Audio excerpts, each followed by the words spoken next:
Hello, and welcome back to the Tea and Soju podcast, Drama Trio Edition, where three friends chat Asian dramas and let you into that chatter. I'm your host, Liliana. I'm Jess. And I'm Caitlin. And in today's episode, the drama trio are going to be wrapping up the year of 2024 and, what they've been watching. So, before we get into the episode, just some housekeeping. If you like the podcast, please like, share, and subscribe on the platform you listen to. That really helps the podcast reach other listeners. For more content, check out Patreon, where you can find behind the scenes, first impressions, movie reviews, and more. Finally, if you would like to chat to me or find a community, check out Discord, Instagram, and other socials. The link is in the episode notes. So, guys, it is So, the end of 2024. Like, we're recording this a little bit earlier, but we're almost at the end of 2024. yeah. And, I thought we would start with, was it a good, like the classic question of, was it a good drama year for you? Jess, would you like to kick us No, off? why you always make me go first? Okay, so Get Caitlin to go first, or I okay, can go first. Caitlin, why don't you go first? Caitlin, Okay, so hold on one second. Okay. I'll go first then while Caitlin's going. So, to me, I That's a really hard question to answer. And the thing is, it shouldn't be because I have already answered this question because I did a C drama wrap up with Sarah over Hmm. on the Afternooner Asks podcast. Yeah. And it's become apparently, I think, because we did it last year and their listeners really liked it. So she asked me to come on again this year. And she says at this point, I think this is just going to become a Yearly. regular yearly Yeah. thing where you come Nice, in at nice. the end of every year and check in. So in theory, I've already answered this, but it's still hard because I don't know.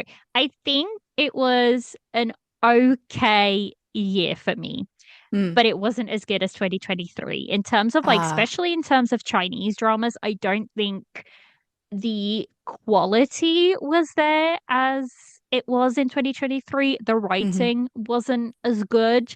It didn't captivate me as much. To be fair, 2023 was the year of hidden love till the end of the moon. My journey to you, like it Stop, was gonna be girl. hard. It was gonna be hard to top that. And I've had, I think I enjoyed a lot of dramas and I've even loved a lot of dramas. But when it comes to saying, so last year I had this thing when I wrapped up specifically Chinese dramas. I couldn't pick my top dramas. So I was like, I have my era's dramas for 2024 Eras. where when Yes. I watched them, it was like a whole era for me. And this year, I don't have that. I have dramas Hmm. that I really enjoyed and even some that I loved, but I don't have dramas that I was like, oh my God, this is my era's dramas. And the ones that I do have, I am not going to finish them before the end of the year. So I'm not going to be able to like add them in. Right. So it was like, for me, it was an okay year, I think. So, Caitlin, what about you? Um, I think it depends on the country for me. Mm. Like, uh, because I watch airing Korean dramas. That's primarily what I watch airing. And also it changed as the year went on. Because I remember starting this year thinking like, oh my God, this is going to be amazing. We had like Death's Game, Flower in the Sand was airing in January. Like, I remember the first 3 months or so, I was like, this is peak K drama, right? And then there were like months. So I would say like the first, I don't know, the first 3 or 4 months was good. And then it kind of like there were definitely months in this year where I was watching no Korean dramas Uh-huh. because I either dropped them or like nothing interests me, Hmm. right? And so thankfully I watched other dramas. Like I do watch other dramas, so I filled in the gaps that way, which I think saved my year because I would never have watched these dramas, which even though they've been on my list forever, if I was still watching 6 airing Korean dramas like I was at the beginning of the year. I also rewatched a lot of dramas due to Mm. the podcast this year, which I think also sort of saved it because I knew I would already like those dramas, right? Um, so I think if it was just like me watching Korean dramas, I think I would not have had a good year. But I think watching other dramas and rewatching stuff saved it. And it was also an okay year to me. I think every month, I think I had like 2 or 3 dramas that I was really, really enjoying. Once, like, in the first 3 months, it was fantastic. Then there was like a lull for about 6 months, I would say. And then the last couple months, I think it's picked up again, where I've enjoyed a lot of things I'm watching. So I think the last couple months, October, December, also kind of saved the year. But I would still say I definitely have had better years compared to this year. So, but I wouldn't say it was a horrible drama month or year for me, but I've definitely had better too. What about you, Jess?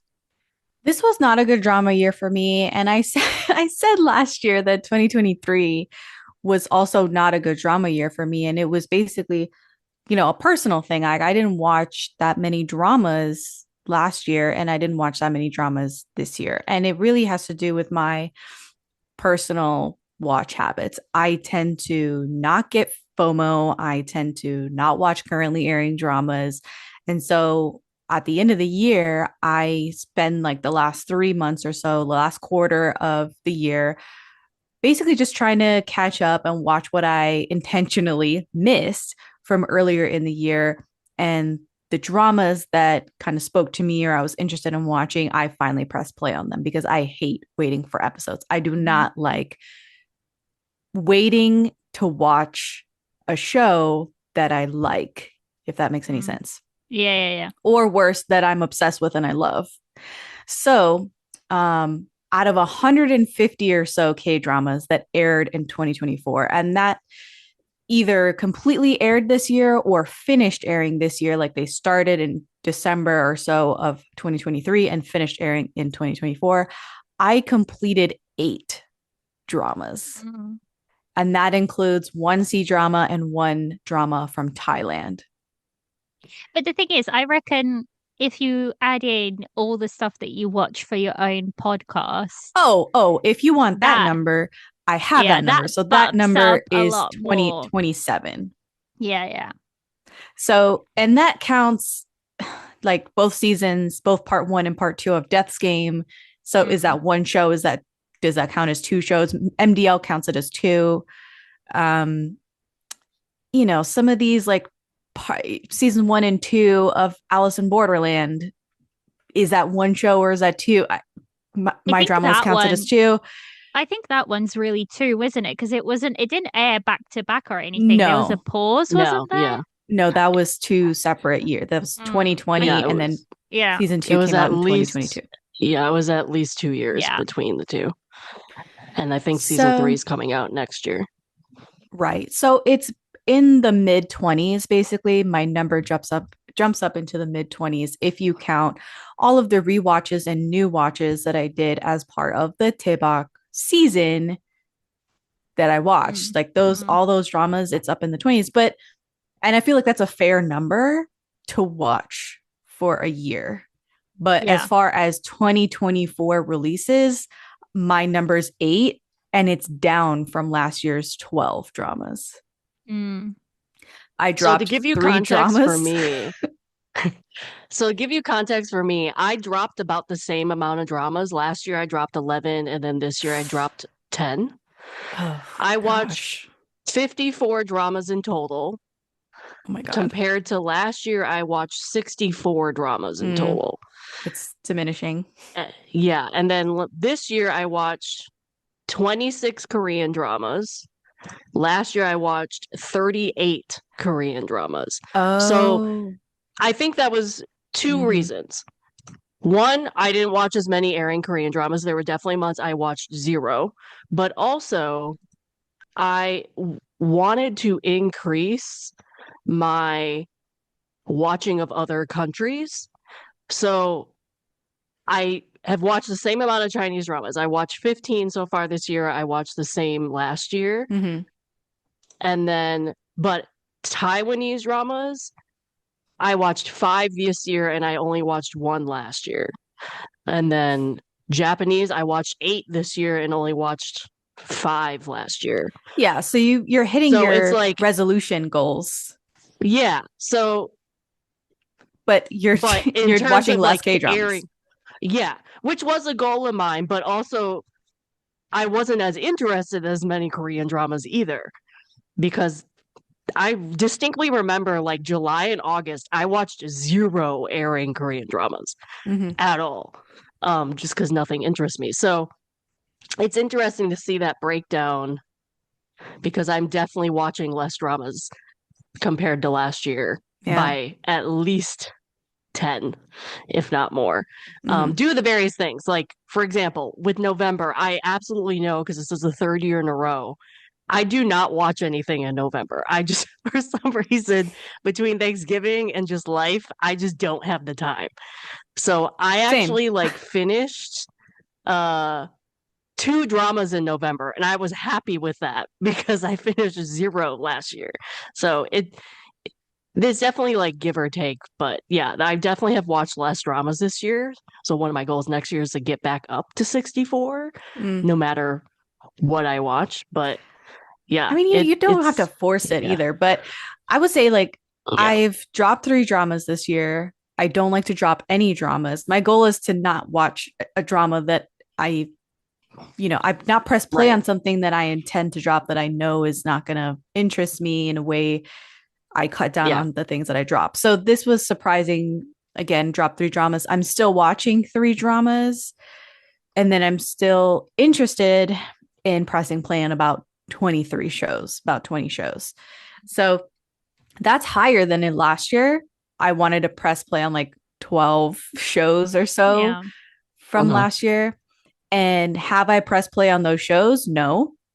I still haven't gone back and pressed play on those, like, I don't know, 15 or so shows from 2023. This year, I don't know if I don't strike while the iron is hot. Will I go back to these 2024 shows that I never got around to watching? I don't know. Maybe not, perhaps not. Liliana mentioned that the writing wasn't as good this year, especially for C dramas, which is her bread and butter. I would say that because there was so much inconsistency, like what I'm hearing from everywhere, like from the community, from friends, from people DMing me, from just conversations that I've been having, is that there was so much inconsistency this year. There was seasons and months where people were like, "Oh, I'm in a lull. There's a Mm. drought, a K drama So many drought." of those. So many drama droughts happening this year, Mm. and people were struggling. And then when a drama was better than, let's say, just shit, like a drama drought, it got picked up everywhere and people were salivating and waiting for episodes. And, you know, there was a frenzy around whatever show it was. And I'm like, would there be a frenzy around this show if you had consistency? One thing I will say though, this year was amazing for crime Korean dramas. Oh, It Mm. was yes. so good for thriller and crime Korean dramas. And I've seen that opinion a lot where they're like, I watch everything. I love romance, but this year I'm going to dip my toes in the crime dramas Mm-hmm. because I've seen so many other people talking about this amazing crime drama. I want to try it. And that has been consistent this year. Mm-hmm. Like, I think there's been an uptick in either people watching and trying out crime dramas this year, but also like the caliber of crime dramas we've gotten from Korea this year Mm. have been so good. So good. Right. Mm. I So just certain did. genres kind of Certain picking genres, up the I think. slack. I think certain genres have done better this year than compared to others. Mm-hmm. Mm. Or have improved Mm-hmm. too. like Hmm. just the options and things like that. But yeah, I will say me personally, I think crime dramas in Korea have done very well this year. Hmm. I just did like a quick rundown because I haven't pulled together like my numbers and stats for this year at all. So last year, 2023, I watched 119 dramas, right? So 119. And it was the year, I just had a really quick look, and it was the year that we had, like I said, Till the End of the Moon, Hidden Love, The Starry Love, Daily Dose of Sunshine, A Journey to Love, Love to Hate You. What I feel like is last year, pretty much every single month, there was a show that I was like watching and really loving. And Hmm. that's not the case this year. This year, like I said, I've just done a quick countdown. So by the end, this may change completely. But I've watched so far 77 dramas. Oh, I've that's a big dropped, drop. yeah, wait for it. I've dropped 38 dramas. Oh my Wow. gosh. So, Wow. That's so about as much as you would if you had finished those shows, you would be at the total that you were yeah, Right. yeah. last year And for I'm completed. still and I'm still watching six so far. So I've still got six on my currently watching list, which couple of them will might be finished before the end of the year. Blossom will definitely finish because like as soon as they give me an express pack, I will be buying Oh it my and God, the watching express it. packs. Like I don't even care. But there's like I think there might be one or two that I may finish up before the end of the year. But that is like a really big drop. That is a really Right. big drop. And the thing is, this has been happening year after year for me. And so 20, I think it was like 2021, 2020, 2021. It was either one of those. So pandemic years, like I get it. I had a lot more time. I didn't have the podcast. So, and to be fair, the podcast takes a lot of time It takes a out of ton of like time. Right. Right. watching time. But not just that, my work hours are very different now. Like I start work at 6 in the morning, I finish work at 5 in the afternoon, and I don't get home till like half five, quarter to six. So by the time I get home, I'm cooking dinner, I'm having dinner, and I have like an hour, maybe an hour and a half before I go to bed. So there is not a lot of time. And like yes, I only work Monday to Thursday and I get like a 3 day weekend, but I don't get a lot of time to watch. And then by the time I get to Friday, like that's what I call my podcast day because I do a lot of like podcast admin and stuff. So if I throw it back to 2021, or it was either 21 or it was either 2020 or 2021 where I watched like 230 shows in a year, like and consistently every year, my number gets smaller and smaller. And like at first, I was like, oh my gosh, I need to start watching more. But now I'm just like, it'll be what it'll be. Like, I am not gonna stress about it. If there's less dramas that I'm watching, there's less dramas that I'm watching. Like, there's only so much you can That's do. where I'm at, And, evidently. you know, you know, but just going from like last year to this year, I mean, 119 to 77, that is a really big difference. Um, but it just goes to show, and I remember clearly this year throughout the year, I I kept saying there was so many times I was like, there is nothing that I feel passionate about watching. Hmm. There is Hmm. nothing that I feel, you know, and yes, I was, let's put it out there, I was burnt out for a couple of months because of the podcast. And in theory, I really didn't want to be watching anything. But Hmm. that's because there was nothing that I was like gravitating towards. And it was, you know, capturing my attention completely. So that's where we're at. If we're going for numbers alone, I think my numbers will tell you exactly what my year was like. Because to drop 38 dramas, I don't think I've ever dropped that much in one single year. Like I just don't think, you know, I did. Yeah. And most of these I've only watched like 3 or 4 episodes and I'm like, no, done. Like done. So It is what it is. So, what country did you watch most from? I mean, for me, it's obvious. It's still China, and I don't think that's ever going to change. So, for me, it's C dramas. That's regardless of them having a good or, a slower year or whatnot. I think that won't change, especially because Tea and Soju is primarily a C drama podcast. That is like what I gravitate towards. So, yeah, for me, it was C dramas still. What about For me, it you, was Caitlin? South Korea. Yeah. Mine was also South Korea, but uh it could change. I don't know. It depends. I've discovered I'm gotten a lot more picky in terms of genre and plot and everything. So it could change. Yeah, I don't know. That's also like a problem for me. It's the fact that if you throw it back 2 years ago, 3 years ago, I could watch something just because people were pretty. Like I was that Oh, vain. Like Right. I could be held there because of that. Nowadays, that is definitely not the case. Like I need a tight plot. I need different stuff. My needs are different now to like sustain me than they were 3, 4 years ago, I think. So I I just have not a lot of patience for mediocre stuff, I suppose. Um I I've have gotten way over less FOMO. I tolerance. had yeah, I got over FOMO. My biggest problem a couple years ago, 4, 5, 6 years ago, was FOMO. So I was trying like if Lovely Runner had aired 6 years ago, I would mm, try that drama. I would be like slogging through it. You'd have Whereas hated it. this year I'm like, you would have hated it. yeah, I was like, this year Yeah. I'm like, I'm not even gonna try. I know I'm not gonna like that drama. Like, I absolutely know I'm gonna drop it and then I'm gonna feel horrible if this was 6 years ago because I wasn't liking everything else like that everybody else loved.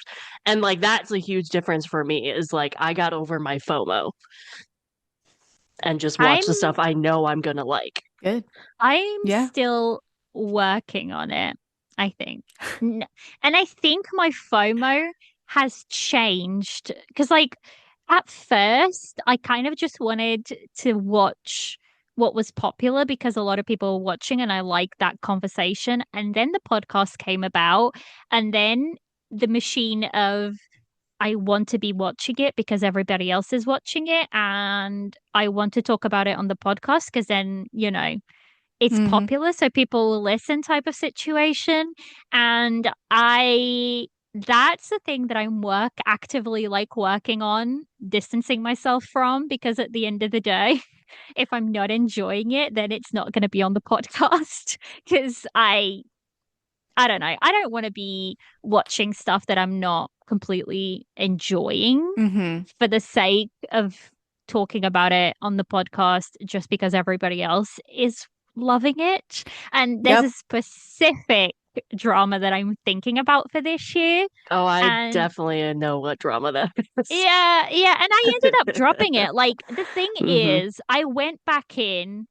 I watched another episode and I was like, no, I should just trust my gut. I don't want to watch it. I'm not going to. So it's like, there is absolutely no point in me doing this dance of Hmm. I want to watch it because everybody else is loving it and I want to put it on the podcast so people can listen to it because it feels disingenuine and it will be. So that's the thing that I'm like actively taking into 2025. That is one of the things that I don't want to be bogged down by everybody else is loving it. So it almost feels like you should be loving it too, but that's Right. not what it should be. So yeah. So exactly, and Caitlin knows what drama it is. So that's like I think it's Love of Nirvana, which is Yeah. the one Yeah. that Yeah. I went in and everybody and Love of Nirvana is probably on a lot of people's best C dramas of 2024. And I was like, I went in, I had watched 4 episodes, and I was like, this is not for me. Um, it just isn't. So I dropped it, and then everybody and their mother was watching it, and everybody and their mother was like, "This is really good. This is going to be one of the best." And I was like, And I doubted my own like ability to, to know that I wasn't Right. going to enjoy it. So I went back in and I was like, well, I'm just going to give it another shot. I think I gave it another episode and I was like, no, no, just no. And like ended up dropping it again. So I was like, why am I doing this to myself? It so yeah. So that's I think I've gotten a lot better than I used to be. Um but yeah, I totally get like FOMO is horrendous because yeah. I mean, as a podcaster, it's really difficult because you can take the really easy way out and just Mm, podcast about everything that's trending mm, and Right. force yourself to watch what is trending, what's yeah. popular, and podcast about that. But like, what's the fun in that? Like, I don't know. Like, personally, I'm like, Hmm. if I like it, fantastic. If not, or if I have no interest in watching it, or if I'm too busy, like, such is life. Like, c'est la vie, I can't do it. Hmm. Whatever. Like, it's hard to tear yourself away from the fact that you can get more listens, more followers, more whatever just by Yeah. doing what everybody else is doing, because that's how algorithms work. Mm. Yeah. Yeah. Yeah. I think But it's so easy, like, and we've completely diverted, but it's fine. I was just gonna say, I think it's so easy as podcasters to like be bogged down by those numbers, to like look at them and be like, oh my gosh, I should be doing better, or I should be doing this, or I should be doing that. And I think specifically for this season, so I had my break, I burnt out. I did. At the end of season two, I you were was burnt out. done. I Yeah. was so burnt out. I didn't even want to watch anything. And I think I was not like far down the road, but I was starting to feel like I didn't want to do the podcast anymore. And that's a Mm-hmm. really dangerous, slippery slope to go down because I don't ever want to feel that way. So I specifically kind of sat down and, with my thoughts and whatnot, and really, really said to myself, I don't want to be bogged down by numbers. If they go up, they go up. If they don't, they don't. At the end of the day, I started this podcast with the intention of if two people would tune in, that would be fine because I was doing it just as much for myself as I was for people out there. And I Mm-hmm. think I forgot about that in like season two. So season three, which is now like what I'm recording now and what's airing now, I think I've really learned to like distance myself. I don't obsessively check numbers. Like half the time, I don't even look at them anymore. It is what it is. And I put out what I like to listen to, and that's what, I think I'm going to do because at the end of the day, if Yep. it's no fun, then what's the point in What it? is the point? Yeah. Yeah. Yeah. It's I around your think what's life. helped me with that.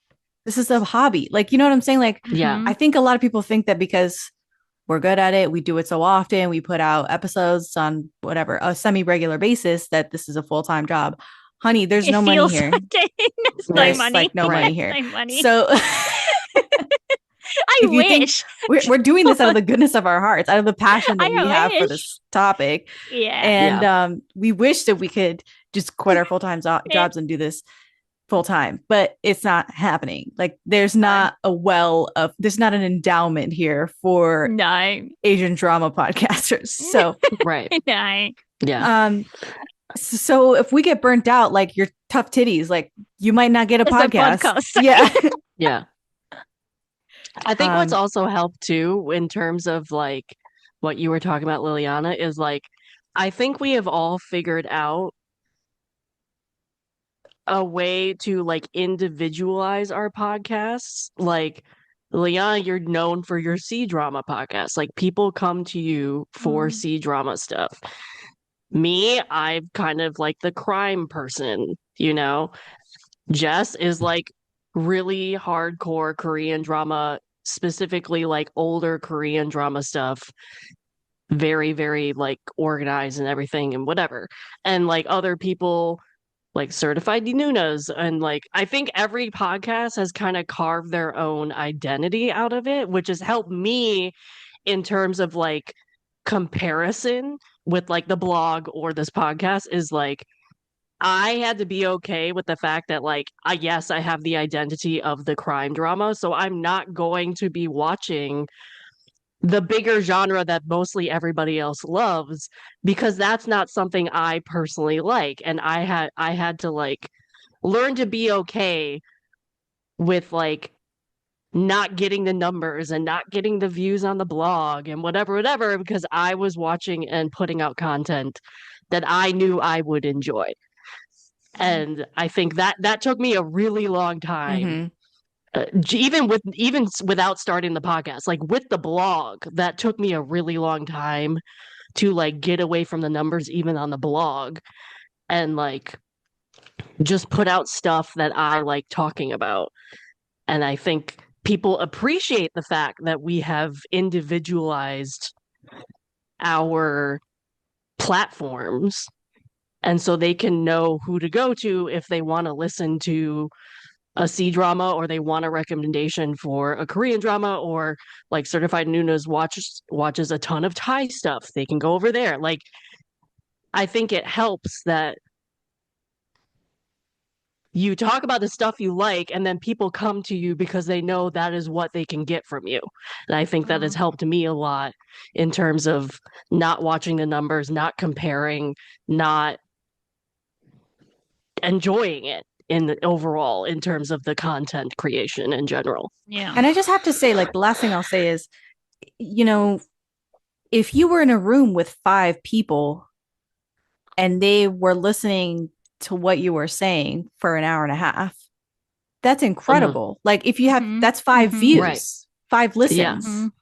If you had 30 people in a room, like, you would be just over the moon. You'd be shocked that 30 people were in a room listening to your every word, let alone like 100, 200. It's, you know, you have to keep perspective that like we're this in real life, which it is in real life. It's just, you know, you're not face to face with your listeners, but like a lot of people come to the podcast or start creating their own podcast or blog or whatever about Asian dramas because they have no one in their real life to talk about this topic with. It's a common thing between both the podcasters as well as the people who come and listen to podcasts. So like, yeah, I think your picture of this episode got 70 listens. Picture 70 people sitting in a room, you know? Like, yeah, that's a perfect scenario. Yeah. That's actually a really, really good way of putting it, because I feel like when you look at a number on a screen, it just feels like, oh, you know, 10 listens or whatever. But then because to us, this is just like a mic, a computer, and that's it. There is nobody around you when you're kind of like recording it and whatnot. I mean, obviously there's us, you know, whatever. When you're doing guest spots, we do it's this. different. Yeah. When we do this, there's us. But it's just like then it's the fact that you don't visualize it, because, you know, 100, like you were saying, put 50 people in a room and they're all listening to one of your episodes and you're like, oh my God, you know, that makes it kind of like sync differently, I suppose. And they're taking you into their lives, right? Different. Like, exactly. They're listening to you in the car, like they're listening to you in the kitchen while they're cooking dinner. Like, they're bringing you into their lives, and then they're paying attention to what you're saying. It's crazy. It's crazy. You have to look at it that way.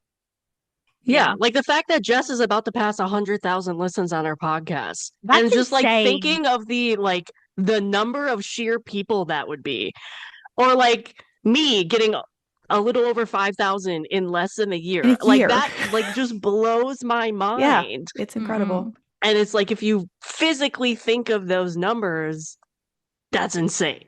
Like, just insane. Yeah. I think the last time we have to pat ourselves on the back. And if you're listening to this and you're like wondering where's the 2024, I want to hear about 2024 dramas. We'll get to it in a second. We'll get to it in a second. But like, honestly, if you love what we do, if you love Tea and Soju, if you love any of our podcasts, the best way to keep it going is to reach out and let us know. Like, Yes, because Right. yes. Exactly. again, Nothing makes my day like getting a message from a listener. It's honestly, I think people don't realize how important those messages are, because that's the real test to me. That's when it sinks in. Hmm. Hmm. Oh my gosh, there's people at the other end listening. That is Yeah. truly when it sinks in, when people reach out and they're saying, oh my gosh, I enjoyed this episode that you did. Or, they just comment on something like, oh, I watched this show because you wrecked it. And you're like, mm-hmm, oh my gosh, people actually listen. That's to me the biggest compliment of all. It's not the numbers, it's not. That's what I've tried to focus on. It's when people reach out, because it's honestly the best feeling when somebody reaches out and even just saying, I liked this episode. It feels wild to me. And also, it's the fact that there's people sliding into our DMs from all over the world. It's insane to me that this one mm-hmm, podcast, whether it's mine, or Caitlin's, or Jess's, or other podcasts out there, can create such communities that make you feel so supported. Last year I opened Discord for the tea and soju last year. And I think this year we're almost about like a 200 people joining in. And yeah, it's such a little piece of pocket of community. And it's honestly one of like my proudest things that I've done out of the podcast, because we don't just share about Asian dramas. We talk about like culture. We share each other's cultures. We just did a secret Santa across the world. We had people like in Singapore and people in the USA joining in. And it's been like such a pleasure to do. And to think that that just comes out of the podcast. That's just like a I feel like, cherry on top of the cake. So I think it's really, really nice when, mm-hmm, listeners reach out. yeah. Speaking of comments on episodes, I've gotten 3 comments on my Hikaru no Go review, Hey, basically saying I never would have even like I have never heard of this drama. I never would have watched this drama. Thank you for doing it. Like I made my husband watch this. Like yeah, like definitely comment please and message us because yeah, we love that. We we're love real that. people. We're not a conglomerate. We're not a company. Yeah. Yeah, We're real exactly. everyday people. When You when must we feed our say ego. yes, just a little bit, just a little. Right. Should we get back to Yep, that was yep, a let's do but it. do you know what? Do you know what? Sometimes these conversations are, because I feel like these are the types of conversations that go on in our chat behind the scenes that people don't really notice. We tend to, feed each other's egos a little bit, I feel. So we're just, you just got a little insight. So the last question that I've got before we start actually talking about some dramas is, what do you think were the themes for dramas in 2024? So last year, I feel like Korean dramas, it was reincarnation. It was everywhere. Um, I wrote down this question and I feel like I don't have enough insight to answer. Okay, so I'm basically just a personality hire here because I barely watched any dramas this year. But I'll go out on a limb and say that there was more time slippage, more transmigration dramas, more redo dramas this year, just a continuation of last year or maybe an evolution of last year. And moody romances this year, dark themes, real life, a lot of cheaters in K dramas this year. I don't know. The question that I want to pose to you guys is, what the fuck does this say about Korea as a society? What does it say about us? Uh, and the time that we're living in, that the media that we're consuming and the stories that we're telling around the campfire, so to speak, are about going back to another time, not enduring in our miserable present, repeating and redoing a relationship until we have a different outcome. And I think that's more interesting of a conversation than to just be like, oh, there were a lot of time slippage dramas this year. Mm. I feel like, I don't know, even if you look at the themes and what's changed, even if you look at the world in general, let's admit it's not looking great out there, is it? In general, it's not looking great out there. And I feel like that's kind of like migrated into what's being put out. I also do wonder, um, how much I think we go back to this conversation a lot regularly, and it's how much input specifically for Korean dramas, not necessarily C dramas, but specifically for Korean dramas, you know, how influenced are they by the West and how much more influenced are they becoming? And I feel like it's this year was more so than the year before. And I feel like that's happening a little bit more. And I think it's even with, like, for example, the trunk, Mm-hmm. it doesn't feel, a lot of it doesn't necessarily feel like a K drama. There's a lot of nudity in it. There's a lot of like, and people were shocked by it because that's not necessarily what they're expecting out of a K drama. Mm-hmm. Um, and I Caitlin feel hasn't like seen it yet, that's, so like keep it vague. yeah, yeah. I'm just gonna say that. That's all I'm gonna say I on it. saved that for next year to binge it before we do the episode. Yeah. I that's all I'm gonna say on it. Oh, But spoiler, we're doing a drama trio trunk review yeah, yeah. in early Uh, 2025.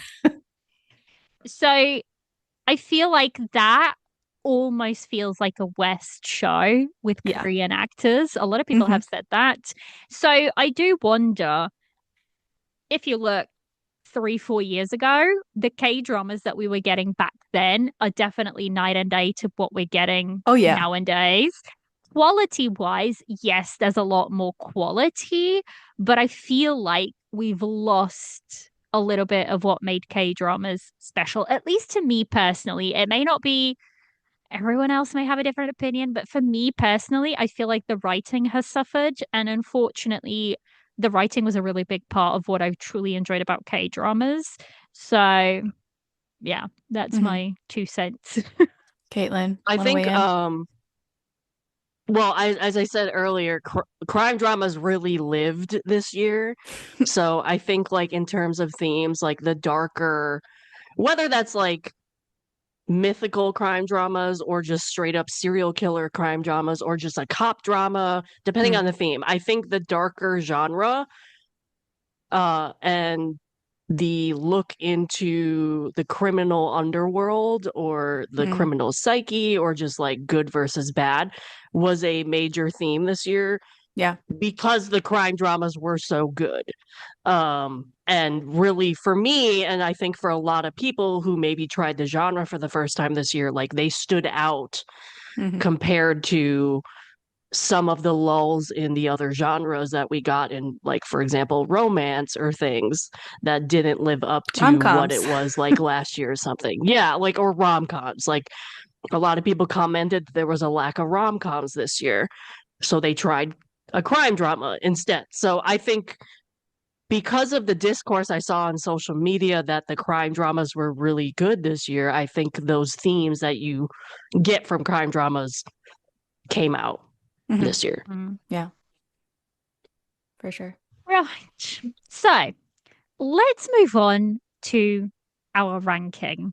So each of us has a list, and we're going to be talking about our 5 top dramas. We're going to go in the order of Caitlin, Jess, and then myself. This is simply the same order as last year. Like, I'm just going to do the Not same reinventing the order. wheel here. No, no, we're just I was like, do you know what? We're just going with what we did last year, and that's absolutely fine. So, Caitlin, and we're going from 5 to 1 because that makes sense. Caitlin, what is your number 5 spot on your list?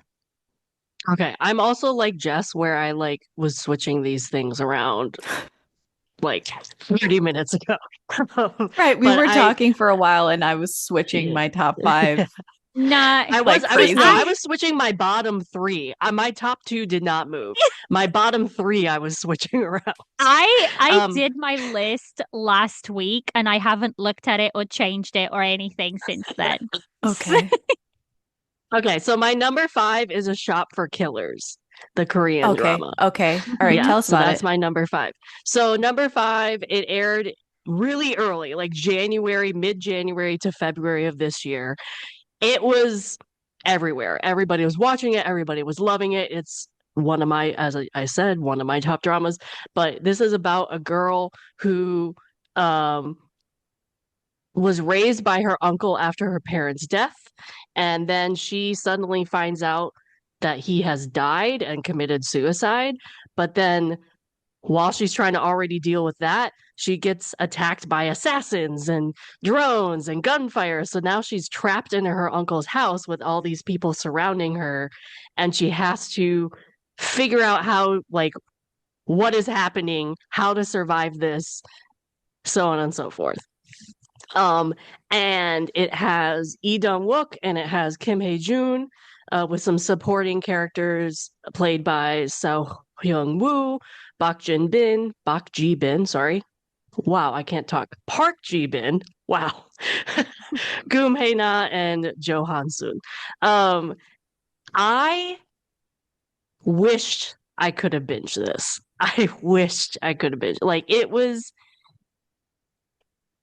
like nothing I had ever seen before, but also like played into that like comfortability of being familiar.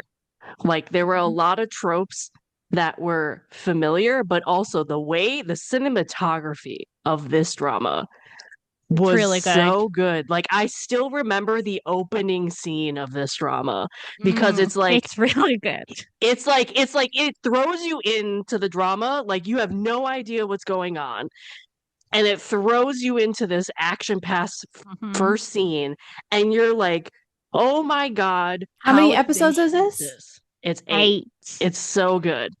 This is an And like honorable between mention for me. yeah, between like the cinematography and then the story, because you find out about her relationship with Lee Dong Wook, and it's Mm. really her story, and like you get a lot of relationship because she ends up becoming friends with some of the other assassins, and they kind of work together, and it's just like it is one of it's a really really good drama between the cinematography and the relationships built and the family dynamic, like the found family, but also the It's really family in good. terms of the uncle and niece Mm. dealing with grief too, is just, it's such a good drama and has so many good themes within it, all while on top dealing with assassins and drones and like action. Like, like everything. I'm waving my arms around. I'm sorry. Yeah. I get It's yeah, so that was my number five, and I was moving those between three and five constantly. Oh my Um, God. Okay. I I watched this one and I actually ended up binging it and I really, really enjoyed it. It didn't quite make it into my top 5, but it is on like my honorable mentions list. And everything that Caitlin said, right on. I, I don't know. They better give me a season 2. Like, I really want a oh my season god, if they 2. don't give a season two, I'm I'm gonna gonna be throw so something. mad. I think I'm everybody gonna is be gonna be so mad. mad. Um, but yeah, I think 8 episodes is the perfect length for it. It worked so well. The pacing is really good because again, only 8 episodes, so the story moves along really nicely. Mm. Yeah, I really, really liked it. Yeah. This was Definitely. definitely it's on my finished 2024 list. It's among the 20 something dramas that I really want to press play on. And I've heard great things about it, so I'm interested. I'm not an Lee Dong-wook person per se, which is probably why I haven't pressed play on it yet. If I was The like a thing mega about it, he's fan, not really in it. Yeah, he's yeah, not like, but really He in he's it comes a in he as lot. sells it. he's Like not really in he's it. in the marketing, right? He's the reason Yeah. why the girlies are pressing play on it. True, And they but might then be they the press play and they reason. watch it for other reasons. Yeah, Like Yeah. I was he's gonna in it, say, but yeah, he's not in it as much as you think he is. yeah. I don't think he's even like technically like for this 8 episodes, he doesn't feel like a main character because you Yeah. Yeah. see bits and bobs of him, but that's it. Got it. Yeah. We're It's trying not not to his spoil it. They're story. An like, we even don't Yeah, want to better yeah. say reason to anything. watch for me Yeah. personally. Yeah. Don't come for me. Please don't come for me. I don't want to hear it. Um, so I'm next. Yes, Jess. Okay. So, like I said, I've only watched 8 dramas this year, but I do want to say that I have been watching other things this year besides the 20 something shows in total that I've watched that are either rewatches or first time watches from other years that I did for the podcast. I also watched Western shows like Maxton Hall from Germany, Lord of the Rings, Rings of Power, House of the Dragon season 2, Shogun, Percy Jackson and the Olympians season 1 on Disney Plus, and most recently Dune Prophecy.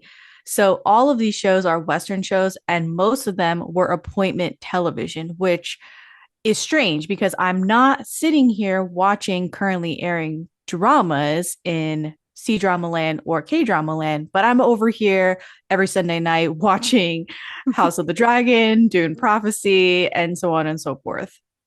So I think it's because all of these shows I watch with my sister, Mm. and we hardly ever watch anything together other than movies. So to have like an appointment thing, like, hey, Sunday night we have this thing we're gonna watch, it was nice to share that with her, and not necessarily that I was in on the discourse online about, I don't know, House of the Dragon or Dune Prophecy or Shogun or any of it. So just for that. And then the second caveat is I watch a shit ton of movies.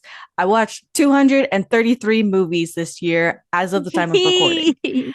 Okay. Damn. So don't coming like, it's not like I'm sitting here twiddling my thumbs all week, not watching K dramas. I average 4.6 movies a week. Okay. So I'm I don't watching even watch movies. that. I don't even watch that. I don't even watch 4 movies in a year. Oh my God. I watched So- 5 this year. I've watched 5 What? movies this year. Okay.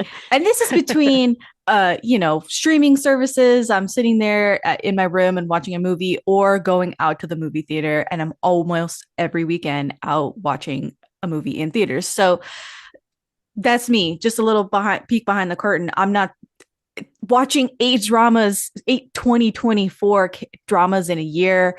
Sounds like I didn't do anything, but I was doing other things. Anyway, my number 5 show is one that I finished just yesterday, and it is What Comes After Love. Okay, Nice. I don't know if either of you guys watched this one. It is This a is my total number one. What? Oh my God. I watched this one, but it did not make my honorable mentions. So, Oh, but it wasn't really a drama for me. Oh, dang. But okay. So this is a total of 6 episodes. It aired in September to October of this year, and it stars Lee Se-young and Kentaro Sakaguchi. It is one of those Japanese K-drama crossovers because, Lee Se-young did a lot of work here speaking in Japanese almost basically throughout the whole show. And Kentaro Sakaguchi just showing up and looking pretty, speaking Japanese the whole show. Hardly any Korean. But anyway, I digress. This show is a very moody romance. And I did take a couple of notes about it, but really, I thought it was a gorgeous show. I thought it had beautiful cinematography. It was switching back and forth between present day and 5 years ago. And that the treatment of it, like cinematography wise, reminded me a lot of what Little Women did in 2019. This like bright, colorful, vivid springtime versus this dreary, dark, depressing present day. And so I really like that choice that they did. Stunning orchestral score. I love musical scores. You hardly ever get great musical scores in K-dramas. When I heard this one, I was like, that's a good one. It kind of reminded me of Hans Zimmer's score in The Holiday, just like a little more melancholy, but that's like the vibe of it. And then this is just a very bittersweet story. It almost reminded me of the Before trilogy a lot. Have you guys seen those movies? No? No. Anyway, this couple has like a transformative romance together. They fall in love, but then they part ways. And after many years, they reunite. And he's written a book about her, inspired by her and their love story. And that is literally like the setup of the first two movies in the Before trilogy. And so I love that about it. And I think my one caveat is that towards the end, it started getting a little tedious. And maybe it was like one episode too long. It had a kind of a strange conclusion. Uh, Tonally, I thought it was a little weird, but like otherwise, I thought it was beautiful acting, beautiful relationship. It kind of gave the vibe of something in the rain a little bit. Yeah, you're not. Caitlin's nodding her head. We have a history with something in the rain, but Yeah, anyway, I get that comparison though. Like I could understand that comparison. I could see that. Yeah. yeah. Hmm. But I really like this crossover. And it was just a very I'm really moody curious if romance. I'm really curious if they're going to continue doing these crossovers, especially with like how popular both of these dramas were this year. Because the other one where the other crossover was I Love You, which Hmm. Mm. I think while it was airing, it was very popular in my opinion. And then I think with this one too, it was pretty popular. Hmm. Um, and we definitely like I remember seeing after I Love You aired, I'll automatically I call him Potato Boy because the K3 calls him Potato Boy all the It time, is, but he I is don't Potato remember Boy his from name. Nevertheless. Yeah. Yeah. Anyway, Potato. but Potato Boy got like extremely popular in Japan after that drama. Like they put a behind the scenes and everything, and he like did a fan meet or whatever. So I'm really curious because I think these two dramas were like the experiment of this Mm, year due to I have many, many theories of why these dramas existed this year, but we're not okay. going to get into that because that will be a lot of episodes, but politics and everything. I have a lot of theories. Anyway, I really think both of these dramas were really successful this year. So I'm really wondering if they're going to continue doing these crossover ones, Oh, I especially think with they will. Japan and Korea. I think they will 100% they too. will. Yeah. Yeah, especially with how successful these two were. Hmm. Sorry, Hmm. Liliana, go ahead. I go. I No, don't know if you want to save your I thoughts for when you say, this is my number one and here's why, or if you want to just go ahead and say no, your I don't piece mind. I about can what talk it. comes Yeah, I can talk about it now. So for me, this is my number one for this year. And again, I forgot to say, but you guys, I'm doing the same thing I did last year. So I'm not talking about Chinese dramas. They'll be by the time you listen to this episode, my C drama wrap up would have been out already. So this is just basically everything that I've watched outside of C drama land. from. And for specifically what comes after love, I just think it was a beautifully told story. And for me personally, I was talking about this with Sarah actually. And one of the things that I mentioned is there is something about Issa Young's character that I really connect with. And it's the Mm, fact of being an immigrant outside of your yes. country and to Hmm. being, no matter how hard you try, no matter if you speak the language so fluently that people don't pick up on you being foreigner, it's still not your country. And you look Yeah. around, and sometimes that's really difficult to deal with. And I think Mm, they did such a beautiful job with that. So hmm. I think personally, I connected with this drama unlike any other drama. And I feel like that's why it's my number one. It's because it has an impact on me I love that. personally. So I think that's why it's kind of like risen above the rest. Mind you, the quality of it, it's high, but it It's feels beautiful. high budget. It's Yeah. beautifully, beautifully filmed. And, there is these specific scenes of them, even if they're speaking the same language, it's almost like they're not because they're not, there's certain stuff that you can't share because it's not your own culture, if that makes sense, and other people won't quite understand. um, and again, the drama does this so, so beautifully. So I think writing was great. The acting was great. I love Issa Young. I've always said she's one of my favorite Korean actresses. I feel like she's highly underrated because to me, she Oh, should be, up there because she can do it all. She can do comedy, she can do romance, she can do like these angstier roles. She's done crime really well. So I feel like she's such a multifaceted actress. Hmm. Um, so she is probably the main reason that I went into this. I I think that is why I loved it so much. I feel like I could really relate to her character on a much, much deeper level. So that is why this is, my number one. She has a new drama coming out in January. Does she? I Yeah, it's have called not. Motel California with Oh. Non-Woo. That Oh, sounds sorry. interesting. Oh, It is, I don't that's know gonna why it's be. called Motel California. I think her parents like own a motel and her father was obsessed with California, so he named it. I don't know, No, but it's or the I don't know. obsession with the Eagles, maybe. I don't know. But all Welcome I to know is she the has a new Hotel drama. No. Maybe. No, but yeah, so she has a new drama coming out in January just for you, Liliana.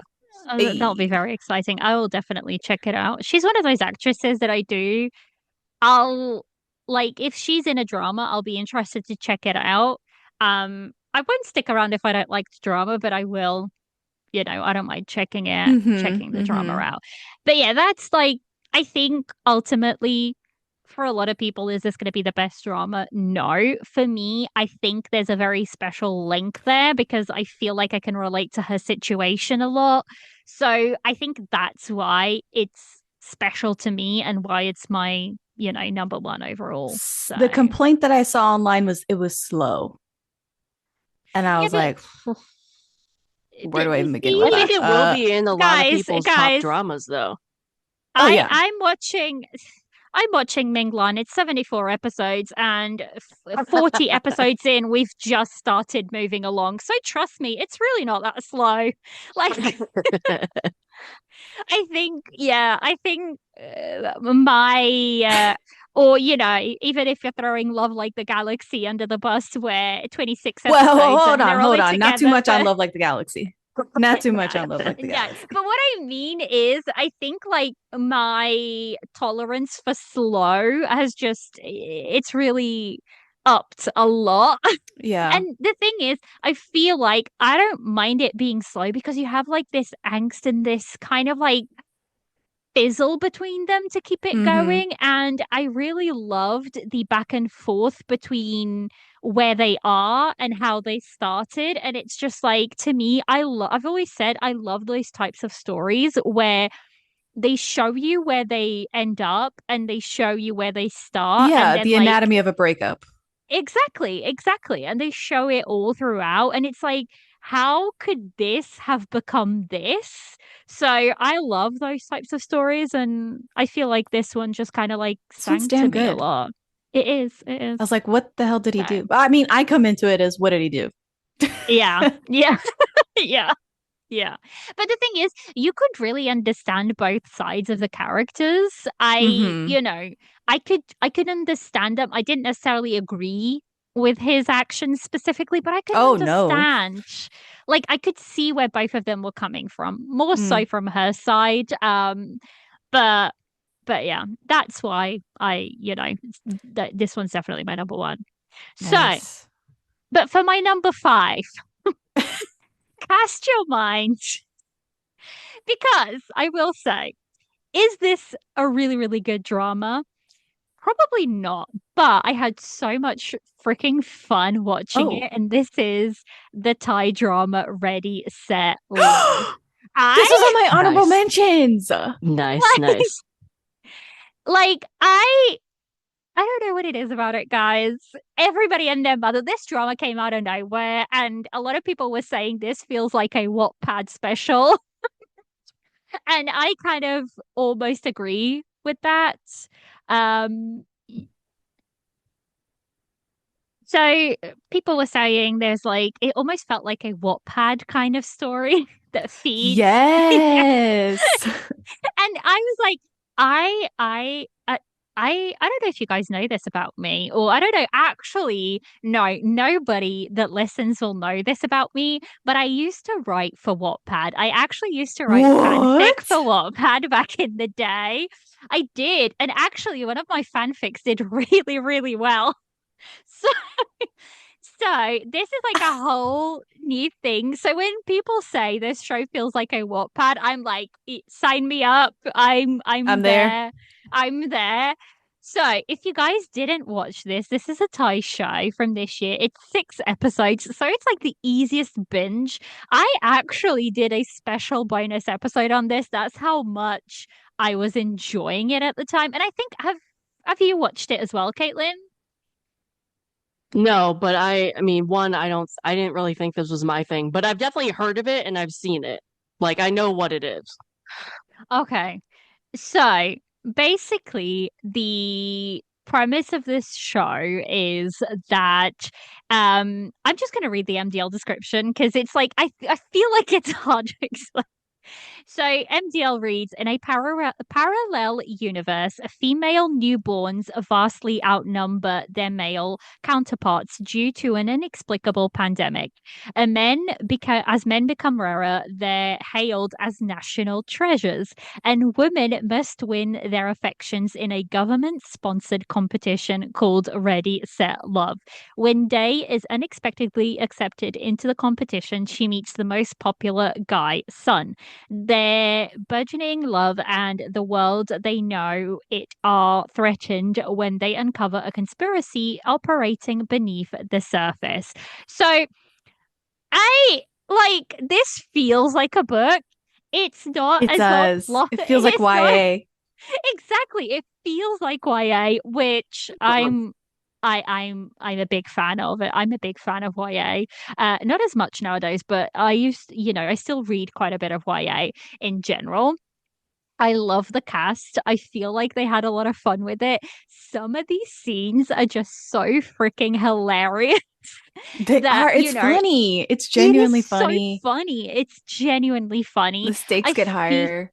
yeah, the stakes definitely get higher. I feel like it needs a season two a little It bit. It does. needs a season two, but even if it does need a season two, I feel like I was happy enough with where they left it Me off as too. well. So it's not like they leave it on a cliffhanger or anything like that. Um, what else can I say? The acting was actually fairly good for this. And I feel like they touch on, if you scratch the surface a little bit, they do touch on a couple of more serious, you know, aspects, even Yeah, it's though, like gender politics, yeah. feminism, reverse feminism. Like it's Hmm. actually kind of smart. And I remember going and doing a deep dive on the Tebak Patreon feed because I did a episode on it when I finished the show. I did a final say. And oh my God, I went in on that show because I was like, let me just,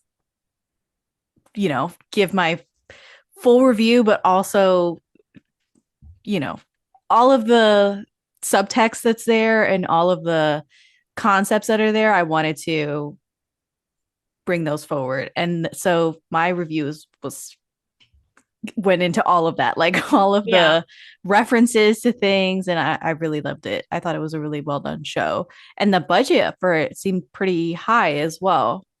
I think it's a Netflix production. That's right. Um, Yeah. so yeah, so the budget is quite high, but it is a Netflix production, I believe. So it doesn't surprise me. Yeah, original network, Netflix. So it doesn't surprise me because it felt expensive. Like Yeah. it felt that way. So yeah, this had to make it on my list for the sheer no, I had a lot of fun watching it, but like Jess was saying, there's a lot of undertones to it. So it's really smart the way they do it because they keep you laughing throughout the whole show, but they do touch on way more serious notes as well. So I really, really love that. So, that's my number five. Caitlin, back to you for your number four. Okay. Don't kill me.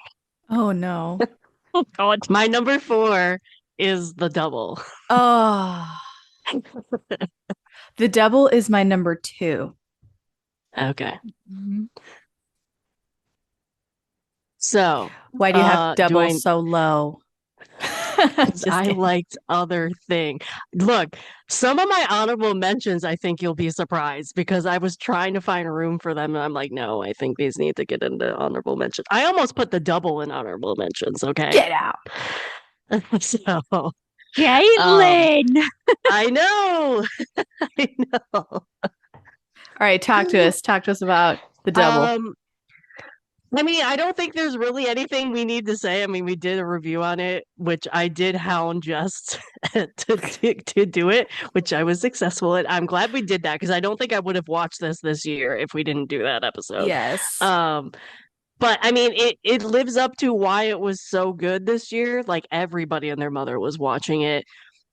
I really enjoyed it. I had some qualms about the ending a little bit, which I think is why it kind of affected my rating, both for the show, but also in my list. Um, Beautifully done. I like love the characters, love the acting. This I can see why this was so popular and it's deserved of that Mm. popularity. And I think speaking of like themes, I don't really know. Liliana could probably comment this better on me, but I think a theme that definitely came out after this show aired, because this aired in June, was the quote unquote rebirth story where like somebody took on like another identity.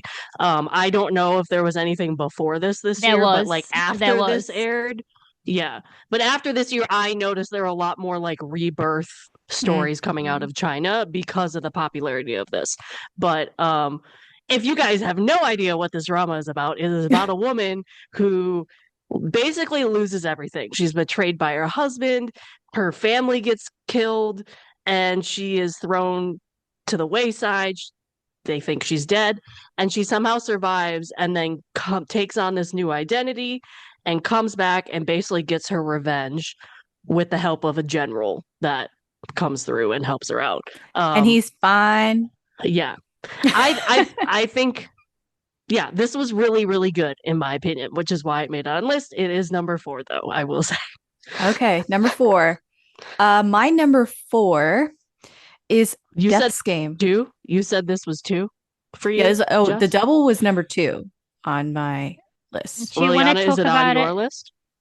No, Oh, No, wait, because I'm we're not not doing doing C Chinese dramas for dramas. you. My bad. Do she's you want? yeah, she has. My bad. So My bad. I Liliana forgot. has no Chinese dramas. We can have Chinese dramas on our Yeah. list if we Oh want. yeah, Jess, do yeah, you want to yeah, talk yeah, about it? yeah. Talk about it now, Well, so or what I'll say about the double is it's excellent. If you haven't watched it, I highly recommend it. It's only 40 episodes, and each episode is, I don't know, 40-ish, like likely a little less yeah, minutes. yeah. And I think that the progression of the story is really great. It's got a buildup of the each like segment of the revenge every few episodes, and so then you're like, oh my god, I have to see how this turns out. It's almost like cliffhanger every 3-4 episodes, and I love the chemistry between the female lead and the male lead. It's just like Yep. Yep. simmering So beneath the good. surface the whole show. And it's Hmm. not a romance. Like we have to say this if it wasn't clear before that. This is a revenge story for both the male lead and the female lead, but it's not really a romance. So if Right. you're looking for a romance, you'll get some of it. You'll get like a contact high, but you're not going to sit here and get, you know, date night a marriage, like all these things that are typical in a romance C drama. So, go do with that what you will. But it is very angsty, and I loved it. I thought it was very well written. I did not have as many problems with the ending as other people did, as Caitlin did. But if you want to hear a deep dive, you can go over to Tibok and listen to the drama trio plus Naz talk about the double. And then obviously Liliana also has an Yeah, episode on the double on her I feed. do. So I do. lots of double content. So my number four In show. my defense, literally when I made my list, I took the shows I rated 9 to 10, and 9.5. I Mm-hmm. made a list and I picked my top 5 from that. Yeah. Most of my top 5 are either 10 or 9.5s. I had to literally order a 9.5 between 2 and 5. Like, so like the double literally has the same rating as my number 2. Uh-huh. Uh-huh. So it's not like a bad rating for I see me, what you're saying. You're like splitting hairs at but this point. I'm literally splitting hairs. Literally. I got you. Like my number 1 is number 1 because it's a 10 out of 10 for me. Like that was the I'm only literally reason why it not, was a I'm number not 1. really mad at you if that makes any sense. Like, I'm talking I'm more gonna to the sleep fine listeners who tonight. are like jaw dropped on the ground that they like give the double at number 4. Like the difference between 4 and 2 is really not that much. Really. If it Okay. was Okay. 5 and 1, I'd be like, whoa. But yeah. So anyway, Go ahead. Go ahead. my number 4 show is Death's Game, which came out in January, like from December 2023 to January 2024 in 2 parts, which literally still doesn't make any sense. I'm just giggling because this is also my number 4. Oh my God. So me and Liliana are simpatico. Death's Game is excellent. I think it's a really intense show. It's really not for everyone. It's got a lot of gore, it's got a lot of heavy themes. Each story that it tells is quite different from the next. And if you're not into that, if you just want one story, if you just want to stick to one genre, even, then maybe Death Game isn't for you because I feel like you get a lot of different, you get like an action in one thing, and then you get a family drama in the next one, and then you get a crime in this one, and then you get a like a sinister thing in the next one. And it's very, I liked that it covered so many different, like wildly different stories, Mhm. but they were all disturbing, like in their own fashion. Yeah. Death's Game, highly recommend. Excellent acting. We did a deep dive actually on the tea and soju, right, Liliana? Was it your podcast? I know I have a review for it, but I can't We did. We did. remember. It was your podcast, and Naz was on it too. Yes, Naz was on there. I was like, I'm pretty sure. Was it Yes. just a drama trio? No, no, I'm sure. Yes. It See, was this is us what three. happens. Well, it's been a year basically Yeah. since we did that episode. But yeah, so if you want to listen to our deep dive, you can. I just thought it was bar none one of the best shows. And I remember being so Mhm. excited that if this was the direction that 2024 shows were going to Same. go, Same. then Me we're in for a great too. year. Yeah. And that wasn't the case at all. So, Yeah. No, This drama's on my no. honorable mentions. yeah, Yeah. Yeah. good stuff. Yeah. Me For and me, this. Liliana.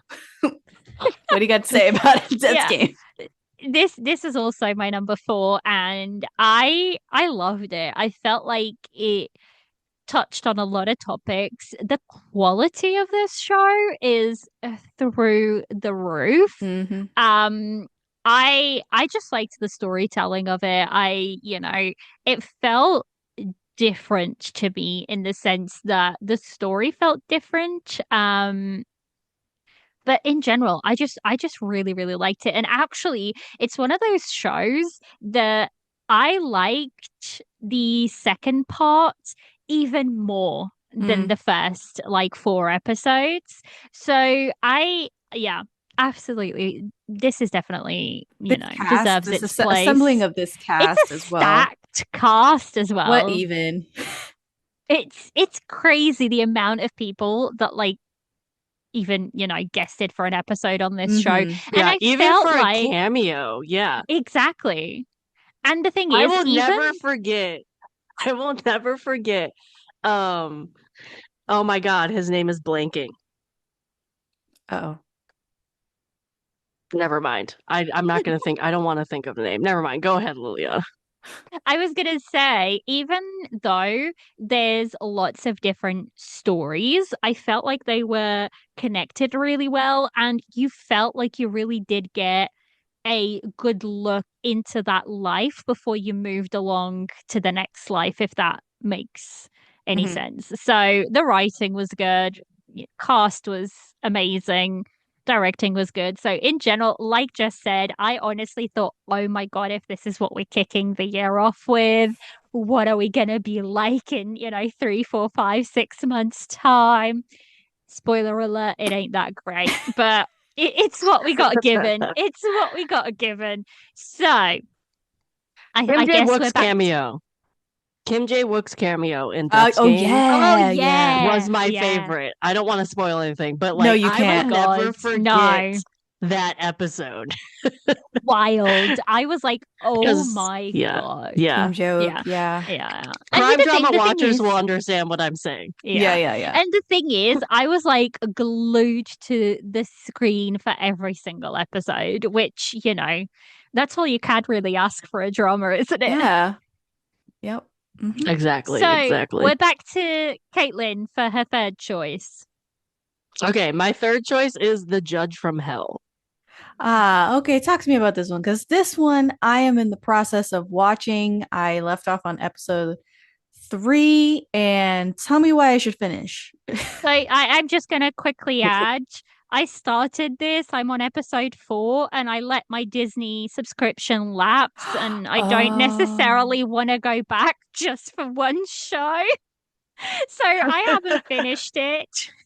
I will, like, when there's like a few shows that I want to watch, I'll sign back up. Or, hopefully Disney is still allowing password sharing. I might steal my brother's Disney for a little bit to It does right It now. does. It Oh, does. You have Yeah, to brilliant. do because it quickly. You I never share it know. with my family right now. Oh, that's great. I'll share I'll sneak You my never brother's know when they'll crack password. down, though. Yeah, I'll have to sneak Mhm, his mhm. password and watch it that way. But that's why I didn't finish this one. It's because I it was one too many subscriptions and I let it lapse and I was like, oh, I'm not going back just for one show right now. All right. Say your piece. Say your piece, Caitlin. Go for it, Um, Caitlin. okay, so like Park Shin-hye was this drama. Like Mm. that's the entire reason why I love this drama so much. Like please let her do darker drama roles. I know she does darker movie roles. Please let Hmm. her do darker drama roles cuz she acted her butt off in this. I mean, she so basically if you have not watched this, she plays a judge who dies and becomes possessed by a demon, and the demon is sent back to earth to like kill bad guys, a certain number of What is bad it? guys so Collect she can 10 return to souls hell. initially? 10 souls or whatever, yeah.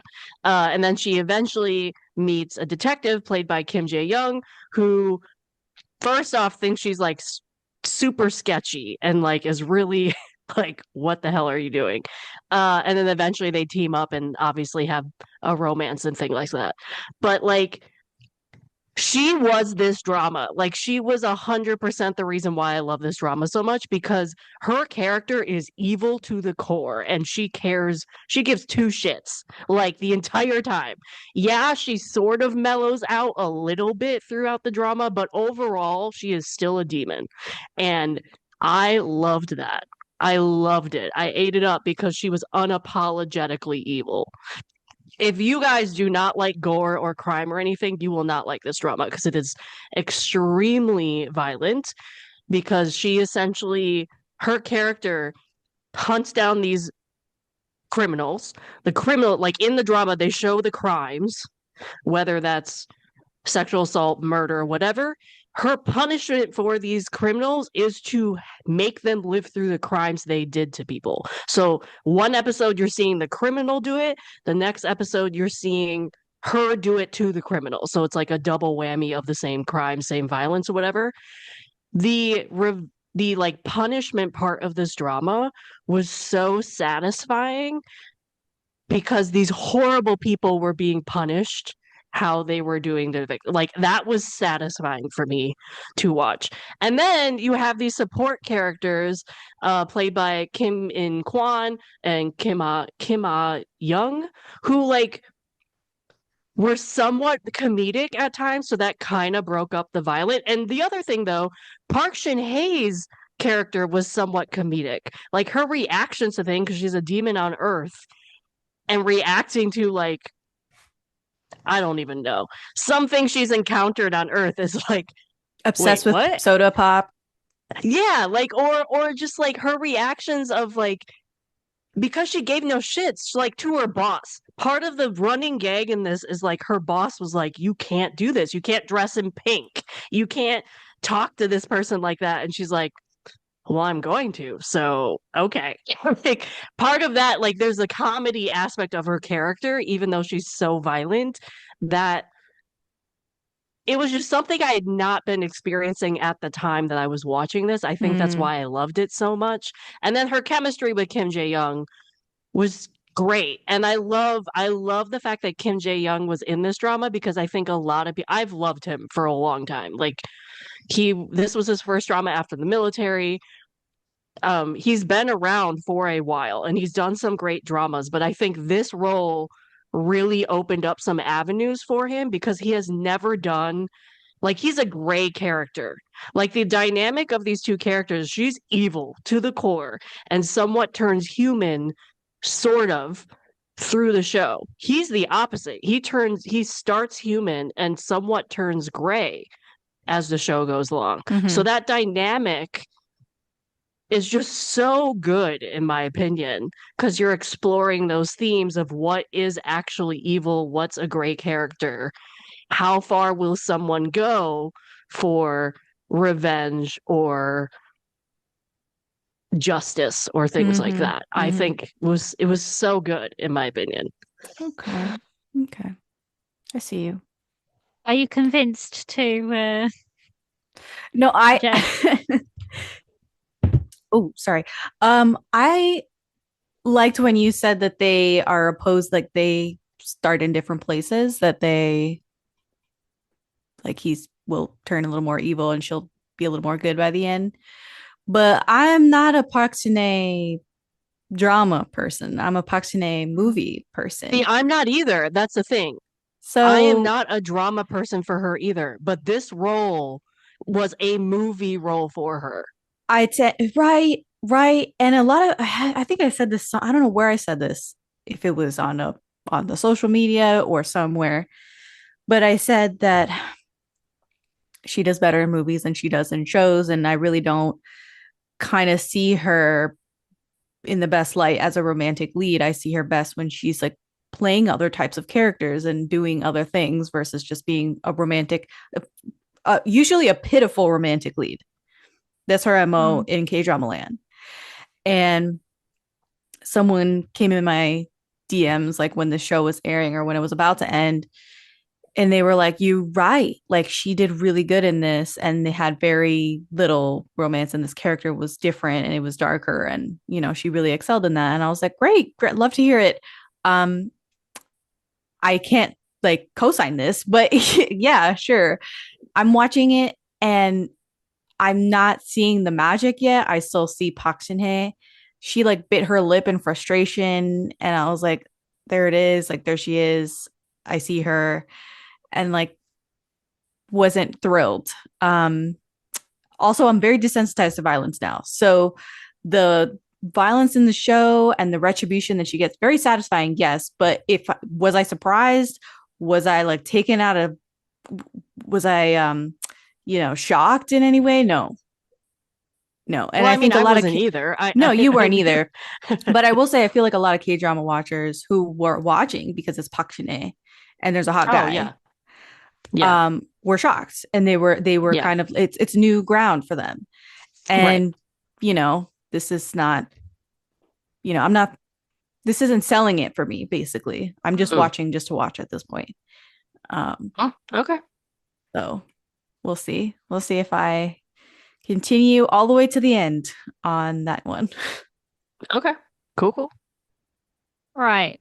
Jess, back to you. What's Oh no, third on your list? third third is also a drama that I finished yesterday, Oh, and it is The Atypical Family.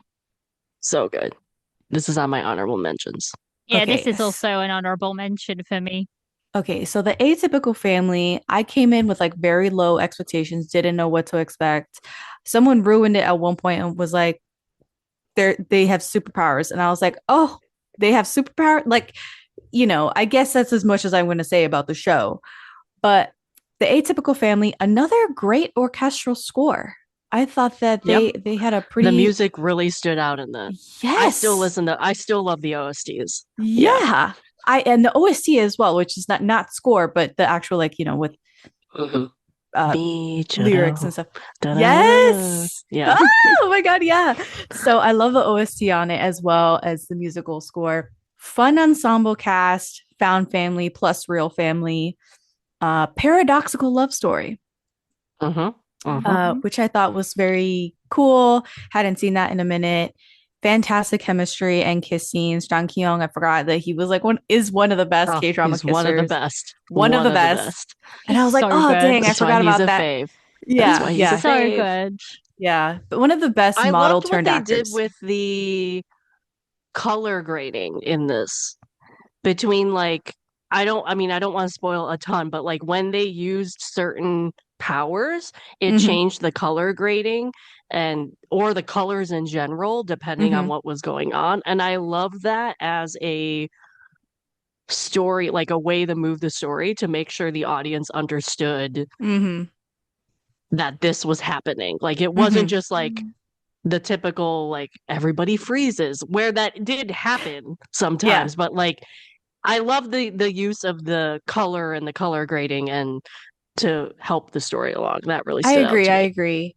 It was an interesting single father daughter relationship, touching stepmom relationship, a story about grief, a story about trauma and, depression and all of these things that people can relate to and how that affects your daily life, let alone how would it affect your superpowers. I Or like even that. people around you too. Yes. Like Like how you does that think, like radiate out into like yeah, your family yeah, and your surroundings? And right. I love that aspect of the story. And um I cried in the final episode, which I almost never do, but it just like hit me. So I loved the Atypical Family. I thought maybe it kind of like lost a little steam in the last couple of episodes just because it was like they were dancing around this thing that was going to happen and will it happen, will it not, can they change it, and I was like, okay, let's just like get to it already. So I kind of got sick of it, but overall really great story. Generally tiny nitpicks about it if I have nitpicks, and i I highly recommend it. I thought it was really excellent and kind of mild. Like if you're looking for a story that is gonna hit you in the feels, has great cinematography, great OST, great score, all the puzzle pieces are there, but it's not gonna disturb you necessarily like Death's Game will. Definitely watch The Atypical Family. Shout out to this is a different Daybach, but there's a podcast called Daybach, a K-drama podcast. Mm-hmm. If you guys watch this drama and you are confused about the ending, she has a really good like thing she drew out because it I did a review on this on the podcast, like a solo review for me, and I Oh. used that to help me figure out the ending and then explained it in my podcast. I also shouted her out in that, but she did a really good job like drawing that out because I'm a visual person. So if anybody was confused by this ending, go check her social media out. She also did a review of this, which was fantastic too. I listened to it, but yeah, I also love this. This was really hard not to have in my ratings, but or in my rankings. Also I love to, which you sort of touched on, I loved the father-daughter relationship. Like I it was really interesting to see like not only his daughter transform through her relationship with her father as it improved, but Mm-hmm. also the relationship with the main female lead too, and how that helped both of them and helped their like relationship heal too. Mm-hmm. So it was nice seeing that entire like the three of them like their dynamic and how that affected other things Mm-hmm. both within his family, her family, their relationship, even the powers in general. Mm-hmm. um I thought that was a really, I mean, the actress who played the daughter was a highlight for me. I Oh thought my she did gosh. Yeah. So fantastic. good. So good. Fantastic. So yeah, I have so much love. I mean, I'm super biased because John King Young, he's like one of my favorites, but I really did not know what to expect when starting this. I literally went into this drama not intentionally not knowing anything about it Hmm. because this is also his first drama after the military too, and it was just so different than anything he had done before. And I think he's also one of those actors that is very versatile when it comes to genres. He can do romance well. I've seen him do crime stuff really well. And he's also, as you said, he's one of those like model turn actors, just like Kim Jae He's Young one of the from best. Judge from Yeah. Hell. They're both of them are really good in my opinion. This was very unexpected for me when it comes to him and his role because I had not read the book. Like it's based off a webtoon, had no idea what I was walking into. And it was just such a different role that I'd seen him do. And I think he excelled in it, along with like everybody else. But I have so much love for this drama in general. And I'm so glad he took it. I would have probably watched it even if he wasn't in it because it was just so intriguing to me anyway. But I really, really, really, and also the girl who played the female lead, cannot remember her name right now. Um, I have never seen her in a drama. I've seen her movies, but I've never seen her do a drama. So between this show and the eight game, Hmm. she really stood out to me this year For the because eighth those are show? Is it the eighth the eighth show or the show, eighth game? I think it's the eighth show. Sorry, really, really different roles, like extremely different roles, and they were airing at the same time.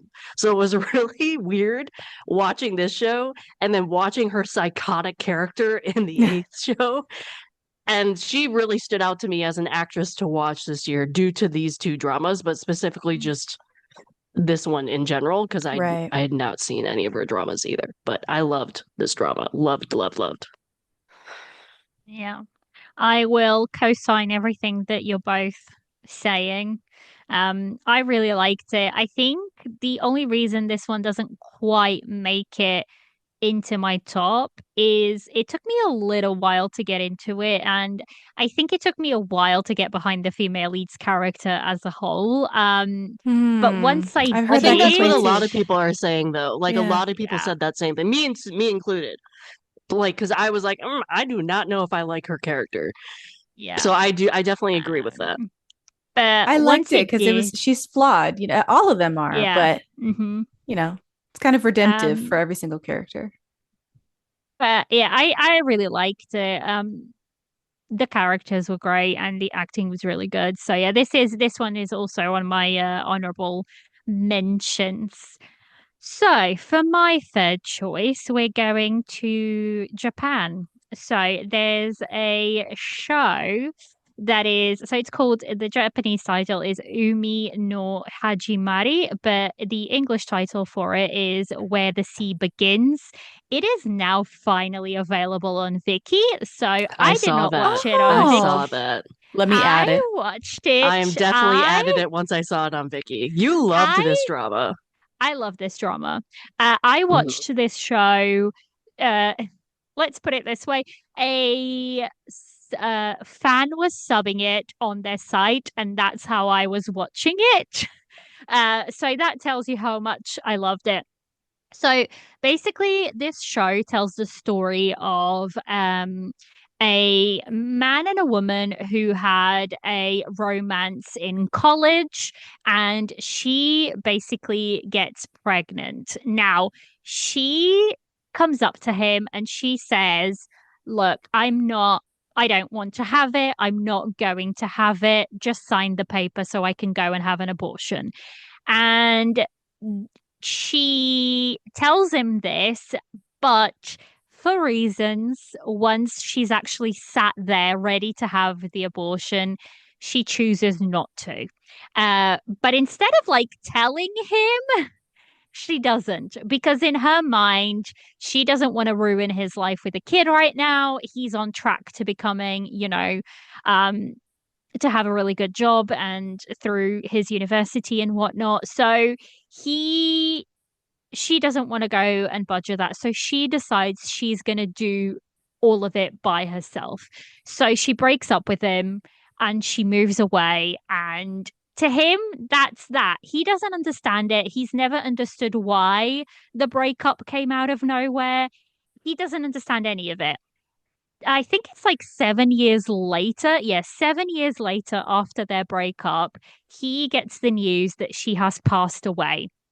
And this is where the drama actually starts. It's him going to her funeral.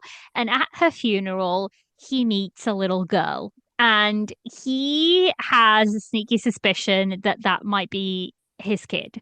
And that becomes confirmed. And that's when he discovers that she never actually had the abortion, that she went through with it. Now, this little girl knows that that's her dad.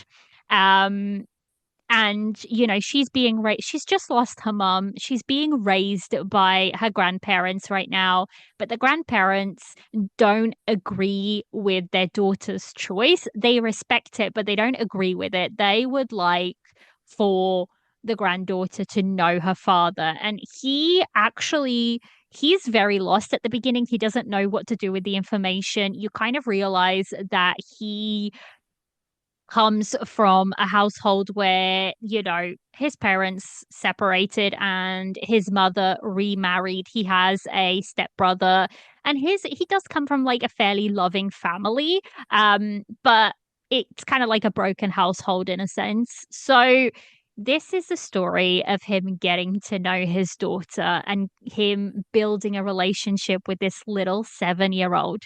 When I tell you, this 7-year old is one of the most talented kids I have ever watched.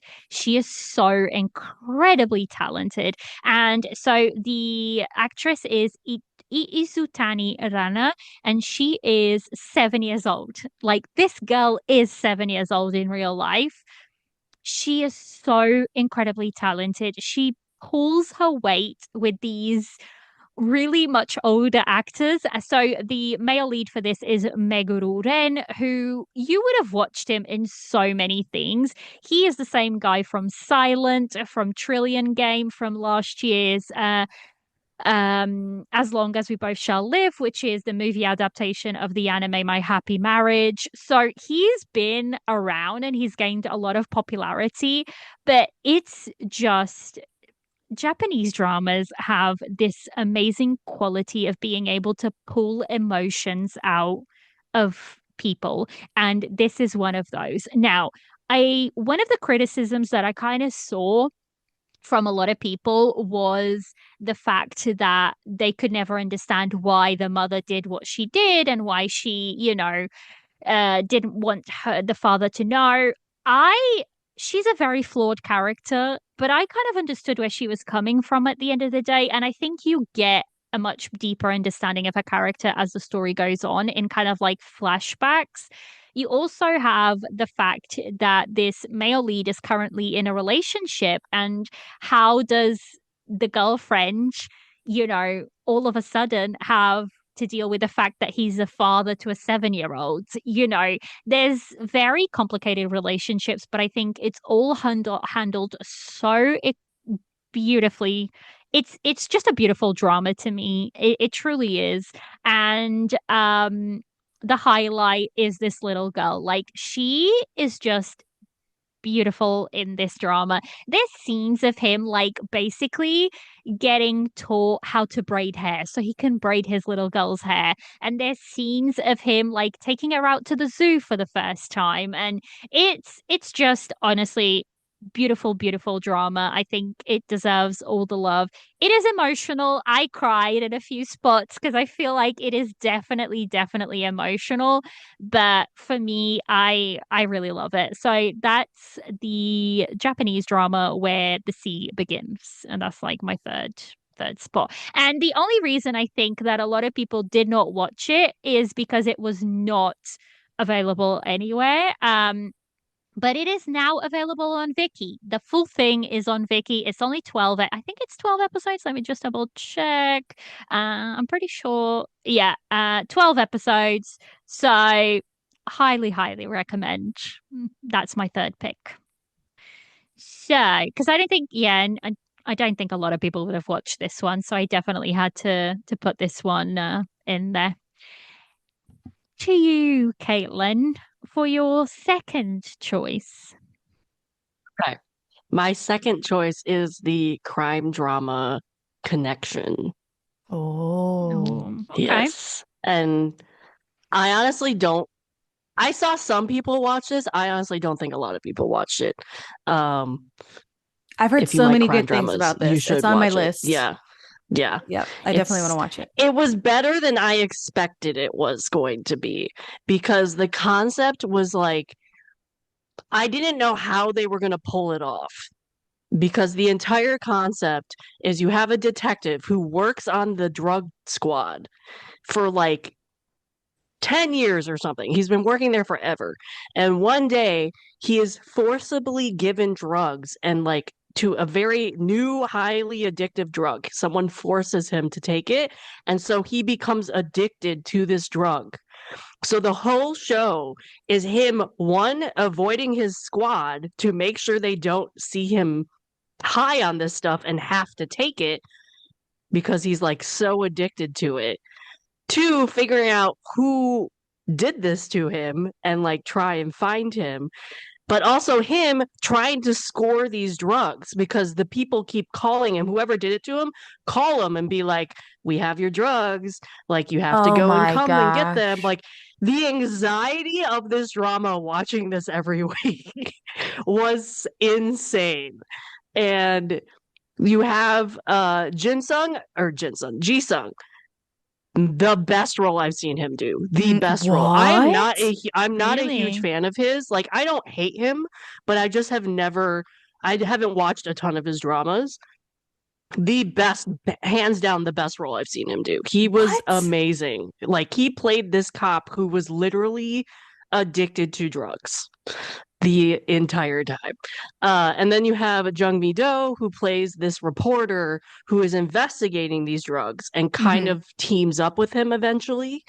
And then you have uh, actors like Kwan Yul, who had the year of 2024 was Kwan Yul. He did so many roles this year between The Sweet Mobster, this, Hmm. something else. He was all over the place this year. Kim Kyung Nam was in this. Jung Soo Won, he was the comedic part of this, and then Jung Yoo Min from My Perfect Marriage of last year was in this. Like, so Mhm. you have not only that, like you have that where he is like trying to figure this stuff out. On top of that, there's this whole conspiracy theory going on with Oh this my whole high gosh. school people, like high school group of high school people. You don't know if they're involved in these drug things, but they're definitely like some one of them. Kwan Yul plays a prosecutor. Then you have Kim Kyung Nam, who's a chaebol's son. Jung Yoo Min is a wife of a close friend or a high school friend of Ji Sung. Like so many things are wrapped up in this, and the plot of this, like the strings that they had to thread and connect and satisfyingly make it to the end of this drama was, in my opinion, some of the best writing I What? have seen in a crime drama in a while. I have to Because watch it. it, I feel like I yeah, have I to like now. If she's it was saying that. so good. It was so good. And I know there's other people out there who do not agree that this ending lived up to it. There's some people I've seen that like Oh, ending the qualms. end the ending qualms. I had no qualms with that ending. I Mm-hmm. personally did not, but I know other people did. Mm. Um, but yeah, I this is by far probably my favorite crime drama of the year. I know there's many crime dramas I haven't watched, like I haven't seen Doubt or anything, but like by far, this is probably my favorite crime drama of the year, hands down. Okay, I'll have to Like I bump this fully up on my expect list. Yeah, I fully expect some of these actors to get awards at the SBS Um, Drama Awards at the end of the year. Like, I would be super surprised if nobody from this cast mm-hmm. gets an award. Gotcha. But it's just so good. But it's also like anxiety. Like, I don't know. On one hand, I wished I binged this because, like, I wanted to know what happened next. But on the other hand, I don't know if I could binge this because I was It's like, that because half the time, intense? oh God, half the time he's like in this cop shop and he's like, oh my God, I need my drugs, but my partner's sitting right next to me and I swear he's on to me and I need to go like find this like Oh, so it's like CCTV that paranoia. shows me taking this drug So and it's I like need to extreme delete it. paranoia. Oh God, yeah, it's so and the way it was shot too. You have like those like body cams Yeah. that like they Mhm. strap to the chest Oh, so and it's like first person POV? of some of it, yeah, a lot of it's Oh, first that'll get person, me especially dizzy. when he's Oh high. God. Um, it's so good. It's yeah, Oh I wait, no, the highly kind that's like recommend. pointed toward the person. Yeah, Okay. yeah, Okay. but Like DP did it's some of that too. yeah, yeah. Mm, Oh my God. Mhm. Connection. goodness. Yeah, Right. it's high on my list. I just didn't get around because I don't know if y'all know this. Like I've had a time the last few weeks and between my car getting keyed and having to deal with insurance and getting sick and working full time, like I did not have time to watch dramas. So plus I moved in October. That was the start of Q4 and like I couldn't sit there and in my spare time and Mm. watch dramas. I was packing my life up and yeah, so I could have probably watched Connection if none of that happened. All right. So we already know Jess's second choice because she Yep, said the it was the double. double. So we'll move along. Now, I know this is one that neither of you have watched, and I know Caitlin won't watch. But for me, number two, it has to be Lovely Runner. Look, I really loved it. Okay. Um, All right. I You're gonna make a lot of people happy. yeah, You're making a I lot of really people Yeah, happy. I haven't watched it, so it wouldn't even be on my list. But you're making a lot no, of people happy right now. no. All right, For talk to us about me, Lovely Runner. Sell us on Lovely Runner. so Why should I I watch Lovely Runner? uh the male lead. I put it out there. The male lead, like his role in this, everybody fell in love with Y'all know Sanjay. suck. This, but specifically his character, like so he plays Sanjay. Everybody fell in love with Sanjay. Okay. The story in this is woven so incredibly well. I loved that aspect of it. Um, so this is kind of like a time slip drama where Yeah. so you two haven't watched. I'm sure a lot of people have I watched, know but all the broad strokes. if you're under a rock and you haven't watched Lovely Runner, basically, our male lead Byeon Woo Suk, who plays the character Sanjay, he is like an idol at the top of his game, and we have our female lead Kim Hae Yoon, who plays Im Sol, and she is basically a fan of his. And the story goes that in the first episode, he gets either pushed or he falls or something happens. He dies in the first episode.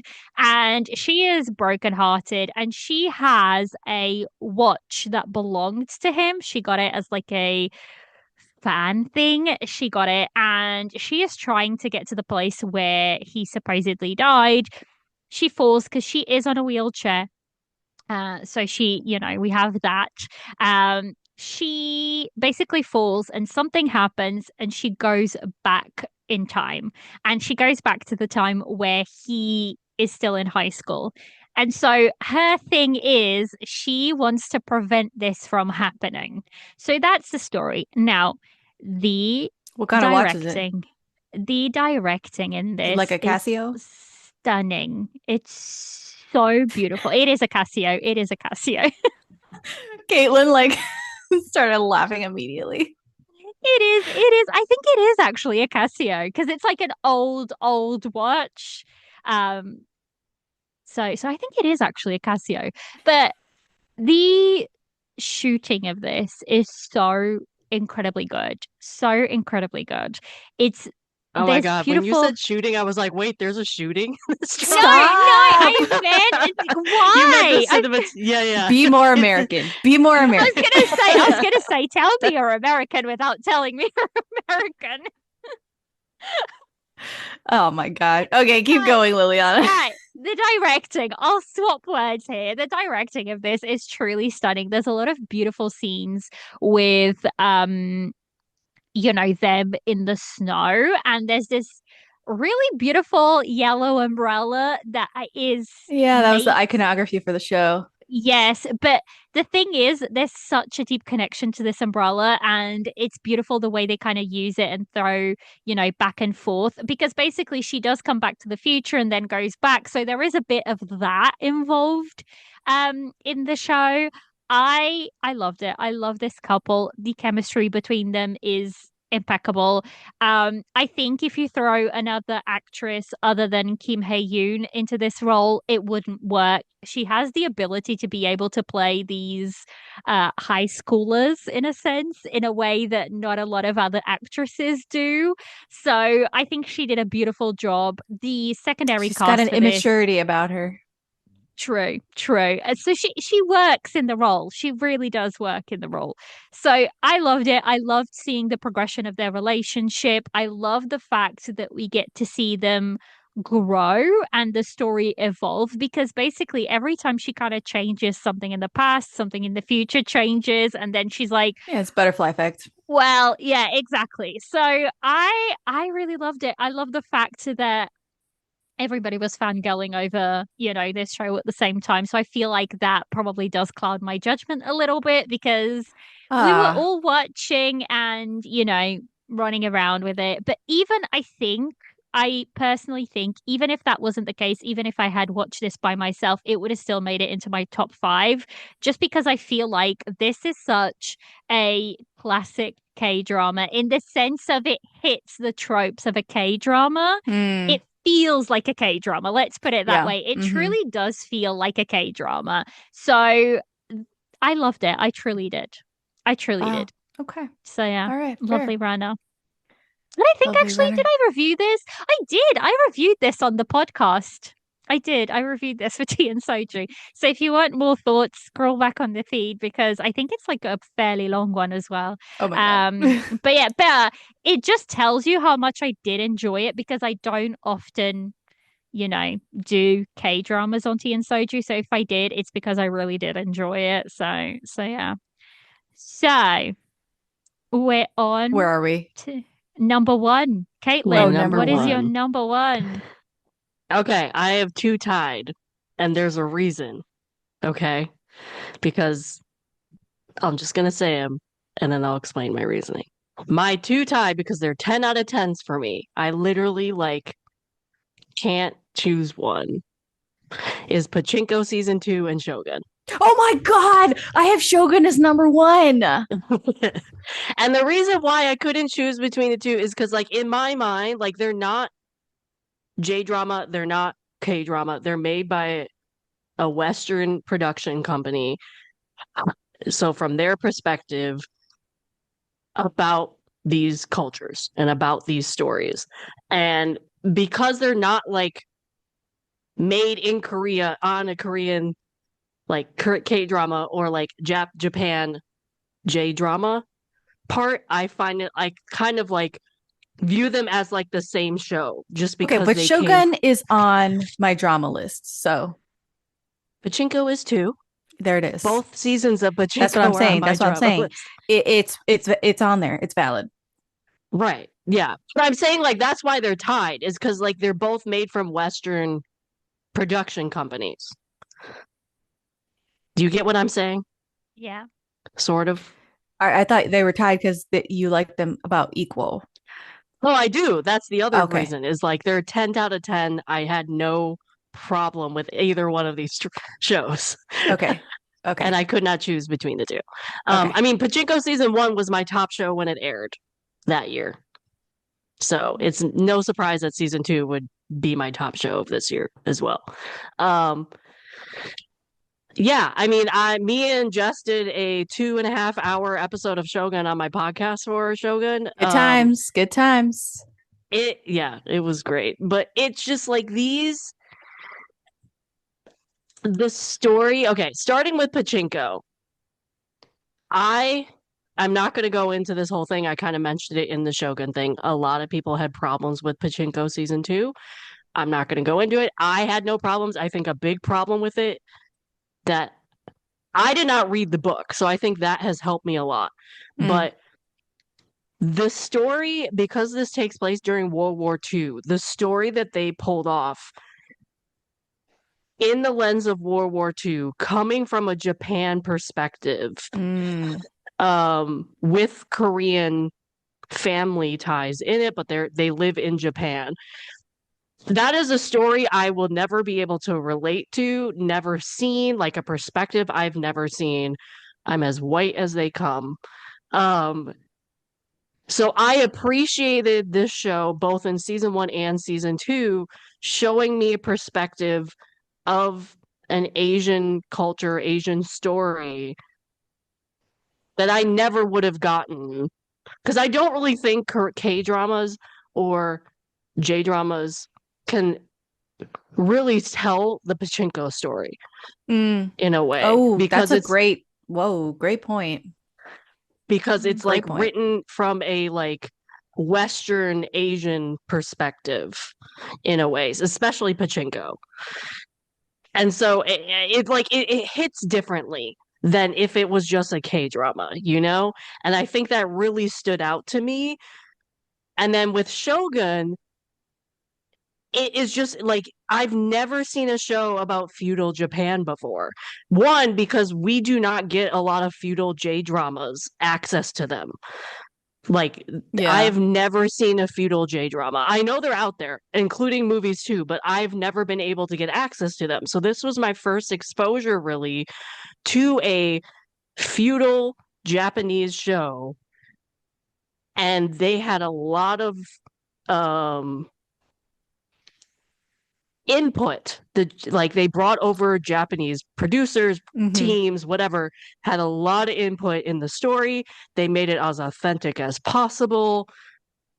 And I think the awe of that production and the newness of that, because I'd never been exposed to that type of thing, really stood out to me with this show. Like the Hmm. production of this show was just gorgeous, and the cinematography and the costumes, like same with Pachinko, though. Like the idea of World War II and the effect it had on Japan from a Japanese perspective, which is, again, something I was not exposed to. And I think that was really unique about the story and what I really took away from it.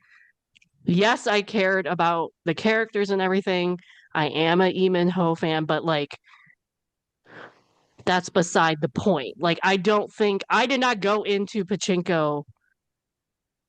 Yes, I am a fangirl of his, but like I went in for it too for the story, and I think it Hmm. really, really helps that I enjoyed the story so much on both of these. So I really could not choose between the two, and that's why they're my number ones. Like they Okay. really stood out to me in every way possible compared to what I also had on my list. I mean, if you look like if you compare it to Connection, for example, drastically different shows. I think Connection is very Korean, like when it comes to politics, law, Mm, a cop show. Like it's something a Western society, Western production company could never do because we mm. just don't have that cultural nuance. Whereas with these shows, you could tell that they were a Western production company. I think Korea and Japan could do these stories, but it would not be comparable. It would be a different The perspective closest of they've what they come are shows like made. Mr. Sunshine, right? Yeah, exactly. Yes, exactly. And that's even drastically different. Yeah, Yeah. I think Shogun, which is my number one, was prestige television, right? And there's something to be said about absolutely. making something, taking a piece of media that has been done before. It was a show in the 80s that my parents happened to have watched, and they were like, it was fine, whatever. Taking this piece of media and recontextualizing it for a modern audience, not only for that, but also for representation and for respect to the culture that it's pulling from and, the history that it's representing. And I thought that the production was flawless. It was beautiful, and the intent behind it was pure. Well, as pure as they could make it, right? Like I know that they wanted to make money, they wanted it to be successful, and they wanted to win a bunch of awards. That's all part of the game. But, you know, I thought that this was a really beautiful, interesting story in a world that was very immersive. Could not agree And more. Yeah. it just like blew all the competition away. Like when I look back at the year, I had a Shogun era. Mm-hmm. I Mm-hmm. had a very small The Double era. And then everything else is like, okay, I have to, have to think about it. Well, how would I rate these? Because they were good, they were great, but did it change my life? Did I rethink about a culture, a Right. history differently? No. Did I have an era for what comes after love? No. Did I have an era for Death's Game? Not really. So it's tough, but the top two for Shogun and the Double absolutely dominated the year, I guess, for me. For me, I I haven't actually finished Shogun, and there is a reason for this. So Shogun was airing when my partner had his accident, and we were watching it together, and then I just never went back to it. That time for me this year was not a good time. So there's a couple of dramas that I was watching, and then I just kind of didn't go back to them. This is very me though. And I do have a problem with Shogun, but again, it's a very me problem because they keep saying they're speaking in Portuguese and they're not. And that really shoots me off the drama. But also, these are Portuguese actors, and I'm seeing them supposedly speak in Portuguese. And like I said, this is going to affect nobody else, absolutely nobody else. But to me, it kind of like shoots me out of the drama a little bit. Um, but the biggest reason I haven't finished it, like I said, is literally the fact that when I was watching it, it was a really shitty time. And then I just kind of didn't go back with it. There's a couple of dramas actually that I was watching in that time where he had his accident that I don't know why. I just kind of didn't go back to them. I don't know if it's maybe because I associate them with that time. And, will I eventually get over it? For Shogun, probably yes, because I do actually want to finish that drama. Right now, I probably have to start it from the beginning again and kind of like watch it all over again. But that is the reason why I kind of haven't, you know, finished it. Yeah. But yeah. And Pachinko season 2, I do want to watch it, but it's bloody Apple TV, and there's nothing for me to Yeah. watch on Apple TV, and I feel like signing up just for one show feels like a bit much. Yeah, Mm. I feel the same way. But I am gonna watch Pachinko season two. I did a big episode on Pachinko season one like a couple of years ago when that aired. And I Mm. remember going on vacation immediately after. Like that episode aired on Tebak and then I like pieced out of the country. And so that's how I remember like when I did Pachinko. But so I have to do season two and it's happening. It'll happen. Me and Kaylin Yep. here gonna sail that ship up in 2025 because ain't nobody Yeah. gonna watch that Yeah. before Christmas. Right. Right. No, Yeah. no. I think they're So, planning on doing 4 seasons of Pachinko and then they're done. I think that's what mm. I've heard. It's either 3 or 4. I think it's 4. Mm. And See, Shogun's I on, think they're doing 3 seasons and that's it. See, for Pachinko, I would probably like wait until it's like we're done and then like sign up for a month and watch everything, if that makes sense. Right. Yeah, only Rather Yeah. it would be than, like, years.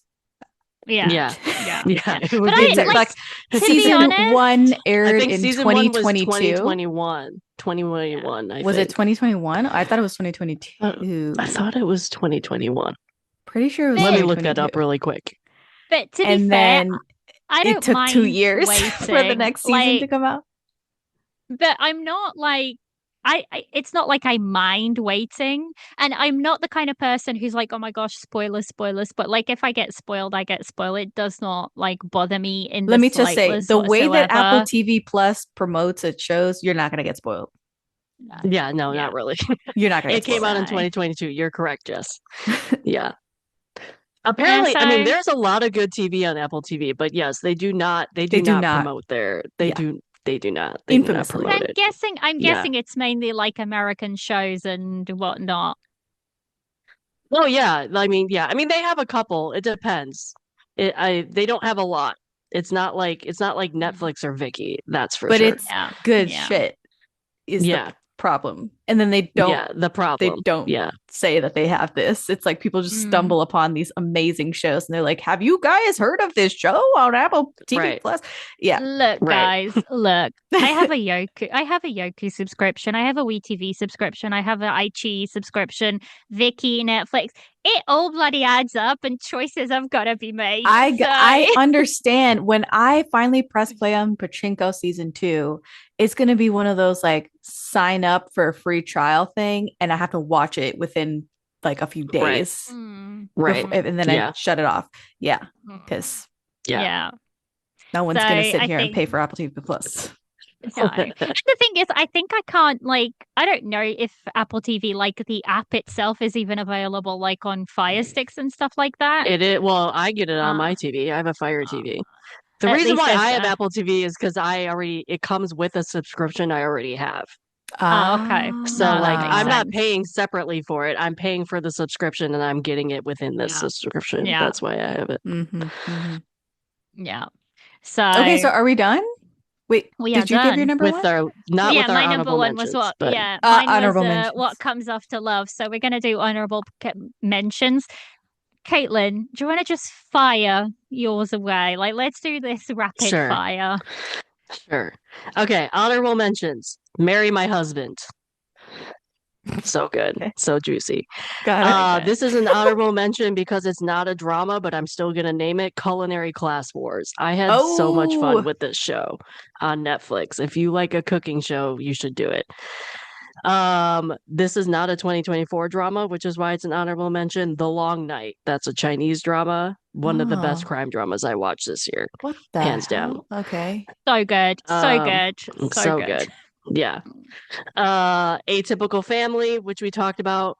Like Flowers in Sand. That was a Ah, January K drama. I want to Nobody see this one. watched it. I think I was the only one that watched No, I it. had some people tell me that this was a good one when Oh, I it's put so out an good. APB for top 5 I told you to 2024 watch shows. it. That's why. Well, no, somebody else did too. Oh, At least a well, couple people. one of the best K dramas. Nobody watched it. I think it flew under a lot of people's radars. One of my Okay. favorites. I It might is be on my list. biased. Yeah. I might be really biased because it does star my boy, but I'm still really good. Crash, crime drama, really Also on my good, list to really watch. fun. Parasite the Gray, Also on my that list to watch. surprised me. That surprised me a lot. I did not have high expectations for it, and it was really good. Like the main girl in that drama blew me away. She acted so well. Death's Game, which we mentioned already, and then my last one, this is also not a drama, but The Boyfriend. I had to name it. I had so much Okay. fun I remember watching you I it. talking have about this. that. I It's have this so on my good. honorable mentions. It was just a lot of fun to watch, which is why I put it on So my good. honorable I mentions. mean, these people were offering chemistry better than the dramas at the time. Exactly. Yes. It was so good. I loved The Boyfriend. Like, I was chasing for episodes on this one. So this one is also on my honorable mentions.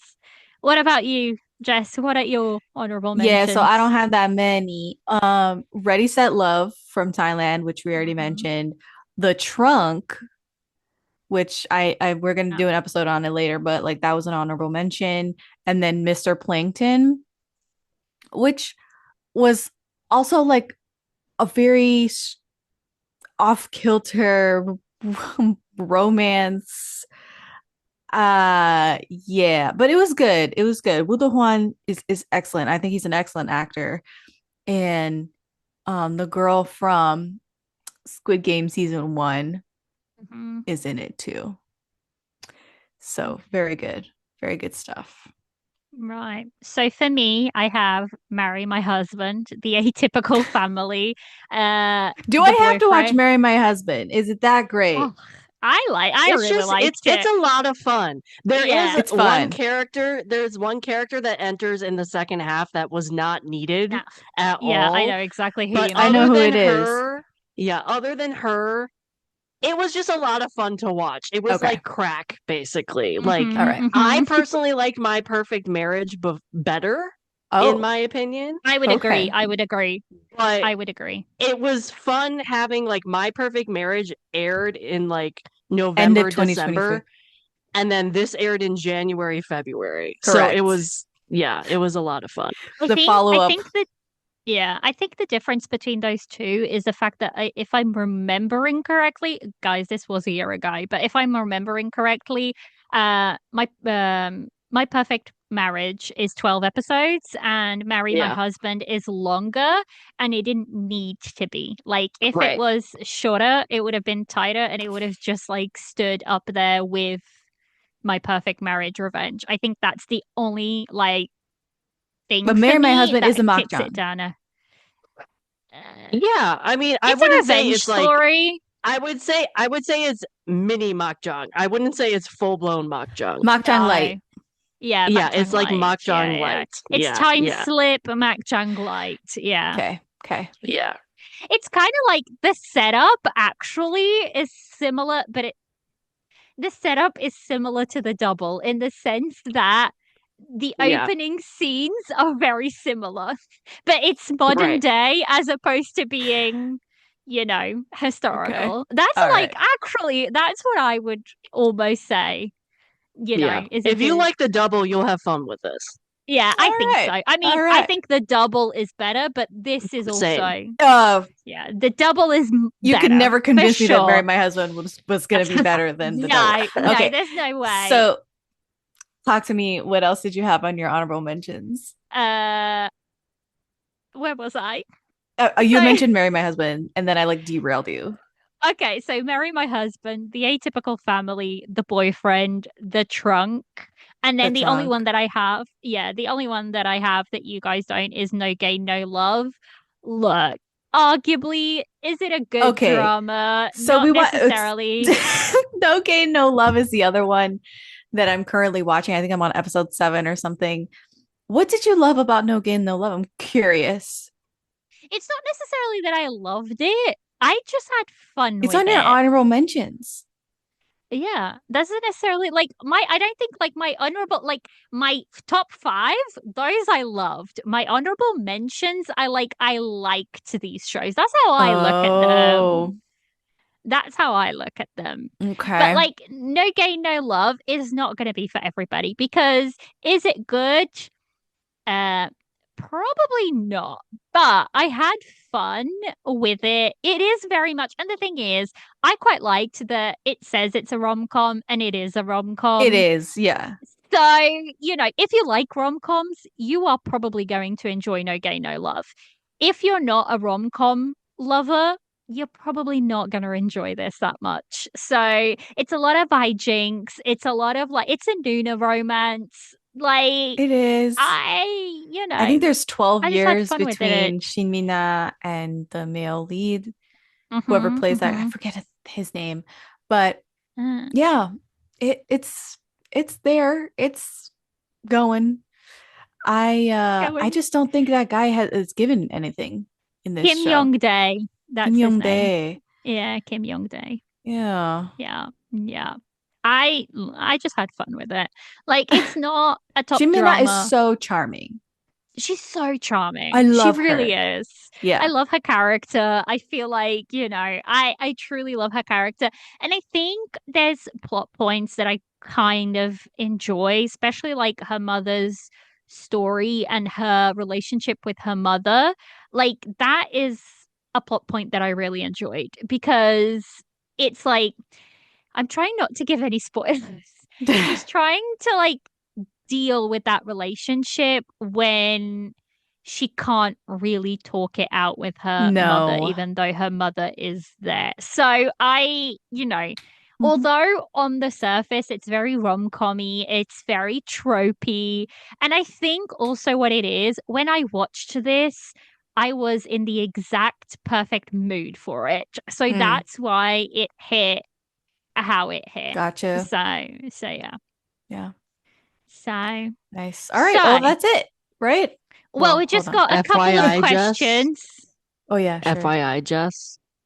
Spoiler for the award show. If anybody doesn't want to be spoiled, don't watch this. But SBS is holding their awards right now. Yeah, right now. I saw. Guess what drama won Drama of the Year?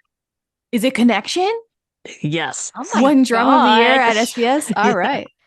We'll So have to, obviously, we yeah, have to kick this up a notch. Maybe Yeah. we'll have I to can watch it. host. I can I was gonna host. say, maybe we'll have to watch it and It go has to watch be it on your podcast. It's a and crime go drama. and yeah, and go over to Caitlin's to review it. I will So totally we rewatch it. Anyway, we go ahead. finished up last year with a couple of questions. So I took the same questions, and planted them here so we could finish up the episode with them. The first is what tropes slash genres would you like to stay in 2024? I asked this last year because we'd had so much reincarnation and whatnot Yeah. that was the trope everybody kind of agreed. But this year, I think we've been a little bit more spaced out. So I don't think I really have an answer for this one. Do either of you have like a trope that you'd like to stay in No, 2024? Yeah, no, I don't think so. I really I don't really don't. have one either. As long as it's done well, Mm-hmm. Yeah. that's fine. Yeah. I think like we've seen this in C drama land specifically where we've seen quite a few dramas this year where it's kind of like a revenge and redo over Mm-hmm. of their lives. There's been a few this year and they've all been well done. So it's not like I'm saying I Yeah. don't want them next year. So Mm-hmm. so yeah. So next up is what are some of your hopes for Asian dramas in 2025? Just better writing. I just want better writing. I that's all I'm Or just asking better for, guys. endings. Like I feel like a lot of Oh, dramas Oh this yeah. year Yeah. really fell apart in the second half. Yeah. Like especially like for me, especially on the romance category. Like I don't mm, watch rom-coms because I have no say in like no gain, no love or whatever, but the romance I did watch and I ended up dropping was the second half of the drama didn't live up to the first half. Mm. And yeah, I think the endings need to be better, but I also will say they don't need to be six, especially with Korean dramas. They do not need to be 16 episodes. Like please give me less episodes so we can have a tighter plot so we do not have 2 to 4 episodes where nothing is really going on. Like Oh. don't lengthen the episode just because you can and want to, I was in my gonna say opinion. to add to your point, if you want to do 16 episodes, keep it to an hour. We don't need an hour and a half, an Yeah. hour and 45 Yeah. episodes, guys. We oh my just God. don't. It's not necessary. It makes no sense to me. I will An stand hour. 10 toes down. I will stand 10 toes down for shorter episodes. I don't give a fuck if the Give me the episode 16, but count yeah, is 16, 12, 10, 5, give me an 6. hour Give episodes. me a fucking hour or less. I I'm not can't. here for hour 15, hour 20, hour and a half. God forbid. Oh Mhm. my God, it drives me up a wall.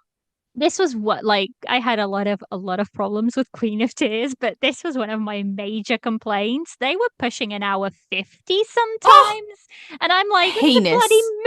movie. What do you mean? Oh, so yeah. So No. actually, I made this comparison and I did the maths. because I was so sick and tired of people like complaining, oh, but C dramas are 40 episodes. Queen of Tears, if they had been in C drama length episode, it would have been 50 episodes. Sit with that. Yeah. Sit with Also, that for before a 50 anybody minute. comes for episodes each one. me, before anybody comes for me, the reason I don't have Blackout in my list because I have not watched it yet. Trust me, it's on my list for 2025, but there's going to be It's people in these comments saying, yeah, Caitlin, why is Blackout not on your list? I still I'm have just it on saying my that list right too. now. I need to watch it too. Love Next Door was probably one of the biggest disappointments of the year for me. It was one of my most anticipated shows ever since last year, late 2023. And oh my God, I hated that show. Mm. I hated Love Next Door. Yeah, I feel like that's another thing that needs to like stay is like give me the dramas that you marketed them. Like, because one of my most anticipated dramas of this year was the one about the reporter, the Nothing Mm. Uncovered. Mm. And I dropped it because I did not like the direction the story was going. It was nothing like they marketed the drama to Mm, be. It just like would not have been my ideal ending because I got spoiled on it because I just didn't watch it and then I fell behind. Like, if you're gonna market a show like Love Next Door as a rom-com, I'm not give a crazy. rom-com. I'm Right. not crazy. It was I did not marketed watch as a yeah. rom-com. Yeah, Oh, I we did not said watch it, but like that's a common thing people have yeah, said is yeah. like it was marketed as a rom-com and you did not get a rom-com. Like if you I market a drama as a crime drama with potentially like a makjang, give me a crime drama with a makjang. Like not this mm, wishy-washy whatever. Yeah, so that's my thing is just if you yeah. marketed a drama like it's supposed to, give us what it's supposed to. I reviewed Love Next Door with Sarah from K Drama this, and I said that one of the biggest problems for Love Next Door was the marketing. It was marketed wrong. If you're gonna market as even the poster, even the main poster is Mm-hmm. classic rom-com. If you're gonna market as a rom-com, don't give me 6 episodes of rom-com and then halfway decide you don't want to be a rom-com anymore and it feels like somebody else is holding the wheel and I writing. thought it was Like, horrible writing. Like it was just Or like Midnight Romance and Hagwon. Like literally all those unlikable promos, characters. like all those promos are like you got a romance, like a Mm, really steamy romance. hmm Most of the show was about the school and like the competition between these intense after school shows. Like, yes, you had romance, but it would nothing like none of the promos. If I remember, I think maybe one trailer showed this, You're and the kidding. rest was like romance. You're Like, kidding. I That's what dropped the it show was because, about? yeah, I dropped it because like like 95% of the show was about these schools and the competition and like Oh my 5% was the gosh. romance. It was so boring. But The show is called unless you Midnight were Romance yeah, yeah, in Hagwon. exactly. Yeah. ah, so yeah, Yeah, so that's really disappointing. The marketing needs to step it market up. better. Yeah, market better. I do wonder, I don't know, just throwing this out there, could it be that the marketing is being handled by People that don't watch the the show haven't watched the yeah, show. It's I don't know. getting it I lost in I don't translation. know. Absolutely. Exactly. Absolutely. It Yeah. I was could gonna be. say, is It this could be. like are we being marketed Or by get this. The show this happens in America everywhere too, where the marketing people or the company, whoever they hire, watches the show or gets a smattering of episodes, whatever. They see that it sucks. And they're like, the only way we can get people to watch this is if we market it like this. mm, mm, yeah. Yeah. And that's how That's a you get good people to point. watch. Yeah, Mm, that's a good Watch a point. shit product. yeah. Right. Well, let's keep that in 2020. Let's Yeah. not take this to 2025. So the last question is, so we can wrap up this episode, is what are some of your hopes for the drama trio in 2025? I can't remember what we replied to this last year. I have the same thing that I said last year, which is just more friendship, more dramas, more sharing recommendations, having fun, supporting each other, which is what we did all year this year. And I had a fantastic time. I appreciate you guys tremendously and the feedback that I get from you guys and just the time that I spent with you guys. It was not time wasted. I thought the other day, I was like, oh, I got to do this and that. And then I was like, God, I haven't even met them like in person, but I Yeah. consider you guys a part of my life, my daily life. Mm-hmm. And Right. so it's a, even though this isn't like a tangible friendship, like it is so tangible in my Yeah. life and how it Yeah. affects me. And so Hmm. I just wanted to say that this is real, like it's not fake. And I can't wait to see what we talk about and what we do in 2025. And I know that you guys have planned out a lot more than I have in 2025. um I like I said, I'm a procrastinator, and that goes with the podcast too. Like I just leave it to the last minute, and then I'm like, you know what, this looks good, and then I'll just go full send on this plan that I developed last minute. So you guys are not the same way as I am. You guys have like the full year like planned out No, basically. no. I No, I only have have 6 months. 6 months. yeah, Well, That's what no, that's I have I planned more. can't. out. That's way more than I think I have like the first 3 months planned out, like the first 3 months planned, and that's it. Yeah. So, and then I may I have take a two. little break. I don't know. I don't know. I have Yeah. two things. One is I want to get you guys first, well, three. One, I want to get you guys on my podcast because I Yes. haven't had one on my podcast, which there are plans for that. Two, watch more crime dramas. That's another hope. Um, three, hopefully we can make the London thing happen. Yes. That's I my goal. co-sign. I'm I coming. Like you guys Jess is gotta already come here. to London I'm and like we look, gotta I'm converge. already here, so Yeah. Yeah. I was Yeah, gonna say I yeah. co-sign on everything that, Jess has said and Caitlin has Jess, and I throw in the fact that I hope we can truly make the London meeting a thing, because that would just be awesome. Yes. Yeah, yeah. To actually see your faces outside of a screen. I know, out of Right, like a little right. box. Yeah, Yeah. yeah. Be great. So yeah, watch this space for that, because I'm sure we will, take a picture, whatever. Hmm. So watch this space for that, I'm sure. So, guys, thank you so much for coming on. I appreciate you both. It's been a heck of a year. Let's hope 2025 brings us better tidings Whew. in general. And Yeah. that's it, guys. That is the Drama Trio wrap up for 2024. We shall catch you next year. Bye. Bye. Bye.